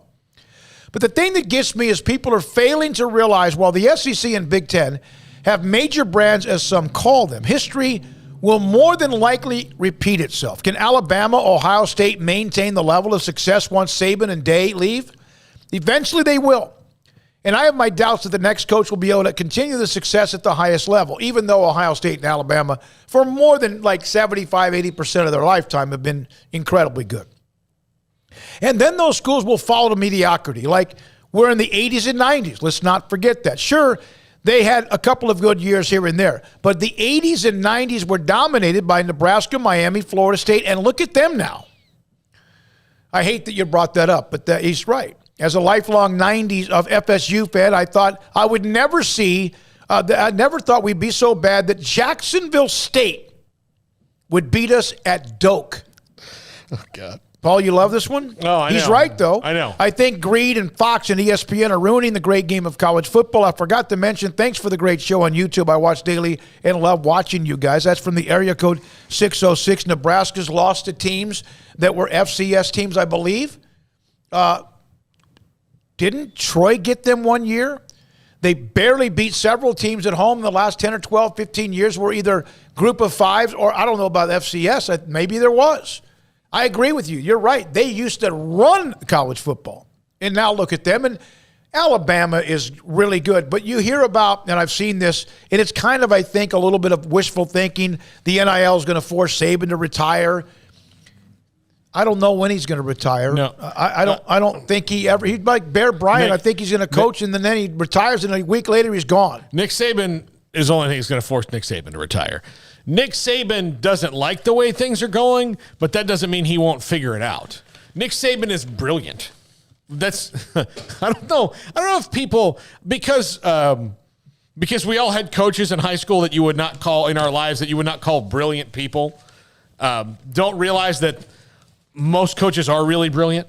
Like most guys are really smart guys. So you kind of equate the coach with the dumbest guy who coached you in gym. And it's not how things are. Nick Saban is brilliant. And most of the time when Nick Saban says something, what he's saying is, this doesn't make any sense. We should do it a different way. But if we're going to do it this way, you best believe I'm going to figure out how to make it work to my advantage. You mean like the spread? Like the wide open offense? And who is Bill Belichick's closest coaching equal at the next level? It's Bill Belichick. They worked together for a long time. They have the same methodology. And I'm going to make it. And one of the things that Bill Belichick is famous for is the little stupid rules in football that he can make work to his advantage. He knows them all. And when they pop up in a game, you might get pissed off that he knows this rule and it might be a stupid rule. But since the NFL didn't fix it, he was going to take advantage of it. So he, and of course, he's also the guy that's bent and even broken some rules at times. But he's brilliant. So he's going to tell you what's going on. And one of the things he liked about his style fit his personality, which also fit his philosophy about football. Yeah. And so, NIL might push Dabo Swinney away because I think he's a true idealist, for better or for worse. But go ahead. Because he's made a bunch of money, he's been really successful, and he to me has more of a Stoops vibe, where a couple years from now he could just decide I don't care anymore. I'm good. I'm going to go do whatever I can do. And then he would be someone's analyst, and he'd be fun. He'd be super fun. And I saw this in a story I read about Fox. And they're going to do it again with Urban Meyer, aren't they? Yes. It is what does he have on people? He in almost any other person that was in his role or what he has done or been through or whatever he's covered up or whatever would never have that second, third, or fourth chance. And I don't mean this to knock any of the many really good people who work at Fox, because there are lots of great people who do, and people without character concerns. There are. But as a corporation, they don't. I mean, how many girls did Bill O'Reilly have to show his pecker to before they fired him? How many? Did we just say pecker on the show? I mean, how many bad things did Urban Meyer have to do before they don't care if he can move the needle anymore? And then it's like they are infatuated with him, and maybe the Q rating's good and it's worth it. I just happen to see that. I guess I missed that. I know that it was probably a part of an off the radar with Craig. Show memo. The ratings will not drop. People cannot get enough football. In fact, networks see college football is now going all year, fans' interest. Now, that's one of the things that's happened with some of these stories from NIL to transfer portal, which now we haven't brought that up in a while because of the stories of realignment, expansion, whatever else. College football has become, and they need to go, and as Tim Brando or Chuck Cooperstein or others have said, go fix their calendar in December. And they would be even more popular because they let the 1 month where they have a chance to shine even more, they're giving that up even to the NFL. Yeah. No, just but he's right about no one can, it seems like America could not get enough about anything football. Yeah. I don't know why they think like, okay, so here's what we're going to do. We're going to get everybody really excited for the next game we play 5.5 weeks from now. Yeah. I could understand the differences between end of the first weekend in December when they started having conference championships, but I never quite understood why it had to be a month. I know it's the Christmas holidays, but when bowl season was usually centered around maybe a little bit before Christmas until New Year's Day, and now it's a week or two before Christmas all the way into the second week in January. It's the Army-Navy game on that Saturday by itself, and then a couple days later is the first bowl game in the one that's in the Bahamas or Hawaii or in the furthest reaches, and then you move on. They could dominate the month of December, even playing not on, they could own Saturdays. Why do you think the NFL has decided that they can play playoff games on Saturdays? Because now they don't have television competition. And college football now can't really go back to that because they've given up the spot and the Titan has moved in. So they couldn't just all of a sudden decide hey, we're going to play on Saturdays. So now if they want to try to take December back, they probably have to play on Thursdays and Fridays after Saturdays. And that's going to be met with a lot of grit from the coaches who do things a certain way all year and then have to change them in the postseason. They're not going to like that. No. But that's what they have to do because some teams, the way they ran their offense, were more affected by the delay between the end of the year and bowl games because it was so fine-tuned. If I'm the theoretical future college football commissioner, czar or whatever you want to say, and I call up Roger Goodell and say, "Hey, Roger, savior." If I'm that guy, not Goodell. Hey, Roger, we would like to play football on Saturdays in December, and big time games, and we have this playoff. I'm sure you've read about it. Would you mind not scheduling NFL games that day?" After Roger Goodell stopped laughing, he'd be like, "No, you're gonna have to play on Friday." Yeah, no, we're not giving that. Why would you give up a turf war when you basically it was given to you? Here's a 6, 7, 8 Paul's top 5 in a moment to close out the week. How crazy is the transfer portal going to be when conference realignment is done? Will kids transfer because they were no longer in a conference they thought they would be in? Hell yeah. I think that has to be. And you know what? I don't blame them. Yeah, I think that has to be something you think about. This is a text that we did receive. I happened to be the one that answered it, the 562 on the Brittany Griner. And we have seen this angle before, and some of you agree with it. This is from the 562. I never comment on anything, but here it goes. Did you guys by chance see the clip of the World War II Marine war hero broke down crying, stating, "This is not the America I and my fellow Marines fought for"? And that's not debatable. I'll get into that. All those young boys that died, Brittany Griner can rot in a gulag, as far as I'm concerned. It's a sad spectacle of a president who should focus on the other Americans as much as he is her, incarcerated in Russia. Well, let me tell you this, and I'm not here to defend Joe Biden or any politician right now, or whoever was the president. Whoever it is. I'm not here to defend. You'll find me defending very few politicians. If you have that job, I'm not defending you. Right now, you're not doing a good job. But he is trying to get everybody out. The reason that Brittany Griner is not probably home right now is because she is not the highest priority. No. And I know some people think she should be, or any American. Okay, we have problems in the justice system in our country. Our justice system is flawed. The Russian justice system is fake. They have a 99% conviction rate. Why? Because they're run by a madman who doesn't care about your individual rights. That's Russia. It's different. Brittany Griner does not deserve that. She does not deserve what is happening to her. Yeah, she messed up. But think about if that was you and you messed up. You made a decision that you thought was not going to be that big of a deal. Or, as she called it, packed something she didn't realize she'd packed. If she's telling the truth or not telling the truth, even that is it's a mistake. She made a simple mistake. She made a mistake trusting Russia a little bit too much. All that's fine. But she does not deserve to rot in a gulag for that. But there are many. How does she like America now? You've heard that. We've seen it because of what she has said before about the United States and the American flag. She has, and others have. And then they go elsewhere and realize that. And I wonder sometimes, hey, it's a fair question or argument or comment. You may get mad about it, or you might say, screw her, or, well, wait a minute, that doesn't mean. What about those athletes that find themselves in other countries and they get themselves sideways who have said they hate America or what it represents? If you don't like living here, go somewhere else. Now, that gets a little bit edgy. Because still, you can still have problems with our country. That doesn't mean you have to go somewhere else. Although, there were a lot of people that said they would leave in 2016. Yeah. If somebody was elected president, none of them walked out of their front door of their house. Yeah. It's a very volatile, polarizing, lightning rod conversation.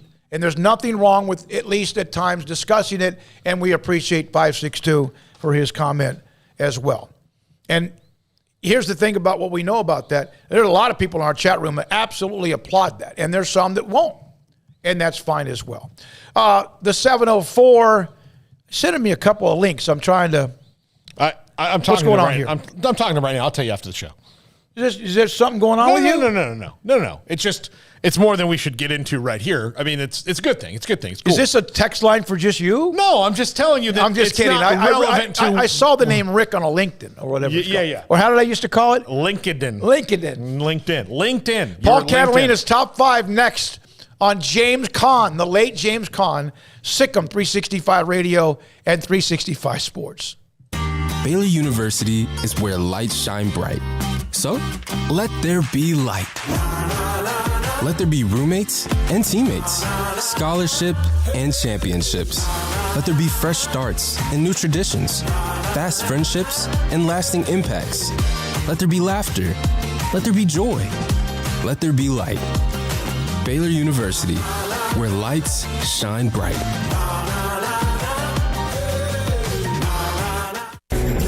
Units for qualified buyers are 2.9% for 72 with 5,000 down cash or trade. TTL extra. See dealer for details. Step up your ride at Richard Carr's Summer Savings Event. Find summer savings like a 2018 GMC Sierra SLT, only $432 a month, or a 2017 Buick Encore for $183 a month, or GMC Acadia for only $280 a month. Our vehicles go through a 172-point inspection. We pay top dollar for your trade, and 100% approval is always our goal. Find your next car or truck today at Richard Carr. At Richard Carr, we give you more. From the first workout to the last practice, sports is an incredible and rewarding challenge. Hi, this is Dan Ingham with the First National Bank of Central Texas, and we're proud to support each athlete, every parent, and our educators. From families, small businesses, to the biggest industry, we're here to help. With remarkable products like our free First mobile app, we've got banking ideas that fuel big dreams. That's the First National Bank of Central Texas. Familiar faces making local decisions. Member FDIC, Equal Housing Lender.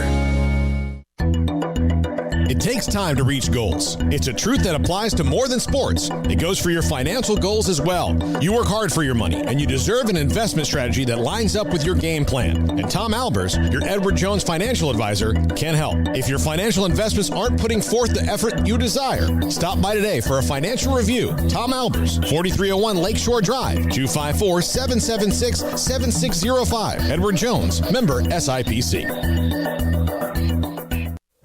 Stepping into the boots of a U.S. Army officer can add confidence and leadership skills to your son or daughter's career path. See all the things they can achieve in our boots at GoArmy.com. U.S. Army Waco Recruiting Company, 254-598-8131 or 254-776-1543.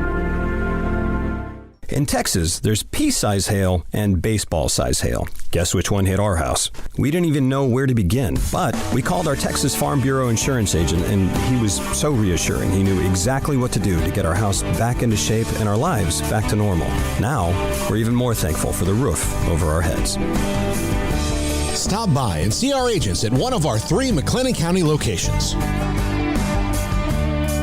Coverage and discounts are subject to qualifications and policy terms and may vary by situation.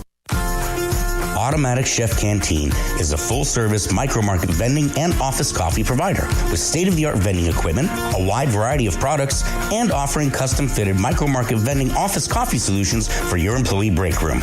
You want a full break room solution and a workplace oasis? Well, Automatic Chef Canteen, locally owned and operated for over 50 years in Central Texas, also includes in-house mechanics on call 24/7 for fast, reliable service and maintenance. Automatic Chef Canteen, 6900 Imperial Drive in Waco, or online at automaticchefcanteen.com. This is Paul Catalina's Top 5 at 5:55. All right, this is the last one of these you're going to see for 6 Yeah, six Paul's on his shows. way to Hawaii. Yeah, I'm on my way to Hawaii for. I've been to Hawaii twice. Wow. My parents lived there from 1974 to 1977 or 8. I bet Petey was great back then. Oh, he loved it. He loved it. And one of the people I'm seeing is one of his lifelong friends from there, Mr. Wayne Grassoir and his family. But looking forward to seeing them. But when my sister and I were growing up, my mom and dad would use their Hawaii vacations every couple years as you can spend a week with Nana and Granddad, which is great. And I don't regret that at all. I love my grandparents. But then they would come back and we would go on vacation to Hot Springs, Arkansas. And when you're 8 years old, I mean, wasn't really that's great if you're a golfer. Oh, no. It's an incredible place, yeah. When you're 8 years old and you can't play the golf course there, it's kind of boring. So I used to tease my mom all the time about it. I've never been to Hawaii. We have lakes and pontoon boats. Yeah, I've never been to Hawaii. We always used to go to Arkansas. And one time we went to some place that was like a cool little resort, but it was still in East Texas and everything. Like, this isn't Hawaii. Now you're stepping on that too. Yeah. Then top 5. Hawaii on the way from San Antonio. My father was in Vietnam. Paul's dad served there, right there on the lines for a long time. Dad was in Vietnam. They gave him the option for another 4-year overseas tour. So we moved to Japan. So we flew from San Antonio, I think, to San Francisco. Maybe I spent the night. Then to a little thing from Hawaii. And then on the way back, when my dad's tour ended, on the way back before my senior year, back to San Antonio, we stayed in Hawaii for like a week. And they set him up, and it was fantastic. Yeah. And they had friends that were there as well. I'm going to Pearl Harbor next week. I'm super excited about that. It's a history buff. I've been there. Yeah. All right. These It's are incredible. In the memory of the late, great James Caan, who please go read or watch some of his interviews or read some of his quotes. This dude was hilarious in real life and quite a character. But number 5, this is the top 5 conferences as James Caan rolls. The Big Ten is the program, James Caan. Smokey, I know you haven't seen a lot of movies, but I'm pretty sure you've probably seen the program. No, I've seen a movie, but I don't remember a lot. So the program was probably the best college football movie ever made. And it's kind of built on the 90s programs like Florida State, Miami, Nebraska, the power programs. And James Caan was the coach of this program. He was pretty straightforward, but kind of, willing to bend the rules, kind of like the Big Ten. Yep. They're very about this is what we are, this is what college football should be, but when it benefits us, I'm going to bend the rules. I'm going to look the other way, like when Latimer does steroids. I'm going to look the other way. I'm going to look the other way when this guy does this. I'm going to let the doctor, I'm going to look the other way. And that was James Caan, the program. Look the other way when it's convenient to him, much like the Big Ten has done with conference realignment. Number 4, the ACC is Brian's song, James Caan. And wow. This is pretty harsh. I realize I might seem mean for saying this, but everybody's rooting for the ACC. Everybody, I think, wants the ACC to make it. That's a dyed-in-the-wool college football fan. But ultimately, with that long grant of rights, at the end of the movie, Billy D. Williams is going to be saying, I love Brian Piccolo. I love the ACC. I want you to love the ACC. But Brian Piccolo's not there anymore. But Brian's song also, maybe the saddest movie ever made in the history of movies. It is. It's like Brian's song and Old Yeller battling it out. Yeah, no, it is. You're right. Yeah. Yeah, it is. Yeah, but I remember we watched Brian's song when I was in 7th grade. Was that was the early 70s? Yeah, we watched it in 7th grade, and the entire room, when Billy D. Williams gets up and says, I love Brian Piccolo and I want you to love him, just bawling. Yep. And you're trying to, 13 years old, you're trying to go cool, no, I'm sorry. Yeah. I do. I love Brian Piccolo, and it's been a long time. Yep. So, number 3, this is a bit of a stretch. This is a bit of a deep dive. The SEC is the way of the gun, James Caan.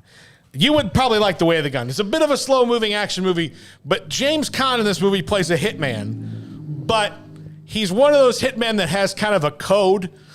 So his catchphrase in this movie is, until that day, he and Ryan Phillippe, who are on a crash course to have a gunfight at the end of the movie, have this meeting in this restaurant where they're kind of negotiating out the terms of what's going to happen. And James Caan basically tells Ryan Phillippe, I'm going to kill you. But till that day, so much like Greg Sankey in the SEC, they're pretty much telling everybody, they're at least up front with it. Look, we're going to eat you all alive. It's not great, but it's going to happen. So while it's not the best, at least they've told you. We are eventually going to put you on a grill, cook you, and then eat you for dinner. But at least they're upfront about it. The Big 12 is the Godfather James Caan, Sonny Corleone.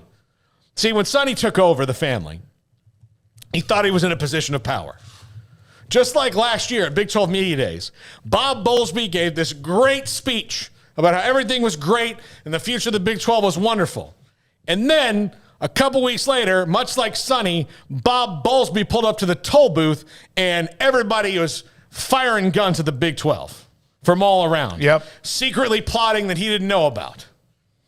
You remember this scene in The Godfather, right? Yes, I do. Very sad if you're a fan of Sonny, but you kind of knew it was coming because he was headstrong and didn't see what's going on around him. Is this similar to Denzel getting shot up underneath the bridge in Training Day? Yes. Yeah, a little bit. Wasn't that the Russian? Didn't see it coming. No.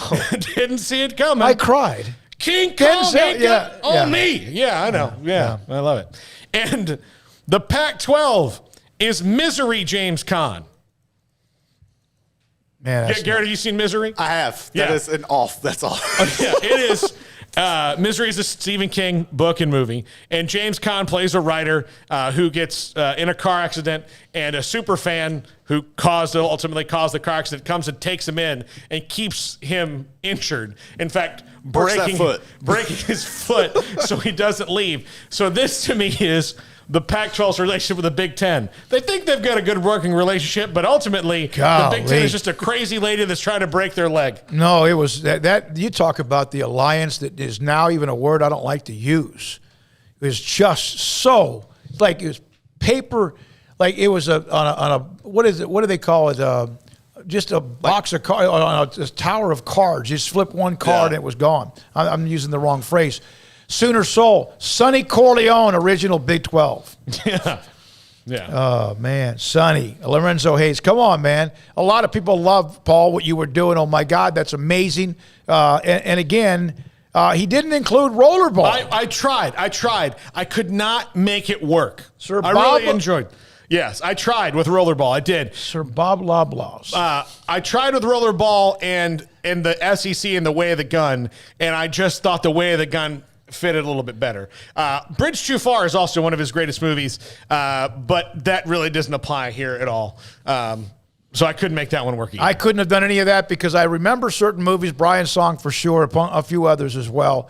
Need to do that for anything Denzel, and then I'll be paying attention. Yeah. All right, Jack McKenzie, thank you, buddy. Have a great weekend. Levi Caraway, Garrett Ross. No Faith today. I thought she was coming in today. She came and did an interview with Walter Abercrombie. Oh, okay. Right? Walter we'll Abercrombie. See that on Sick'em365.com. Even if what we do live every day at 3 to 6 Central, there's always something going on here with interviews with the various podcasts and things we have on the regular forum, the premium section. Craig's back with us Monday. Paul's about to be gone for a week and a half, and he's earned it as well. For you, chat room, text line, all of you, thank you. In fact, we had somebody that just contacted us on the text line that's fantastic. Paul Catalina, have fun, my man. All right. I'm David Smoak, Sick'em 365 Radio and 365 Sports. Have a great weekend. Is a small family business right here in Central Texas. We're open to support you while lowering the cost of healthcare bills. When you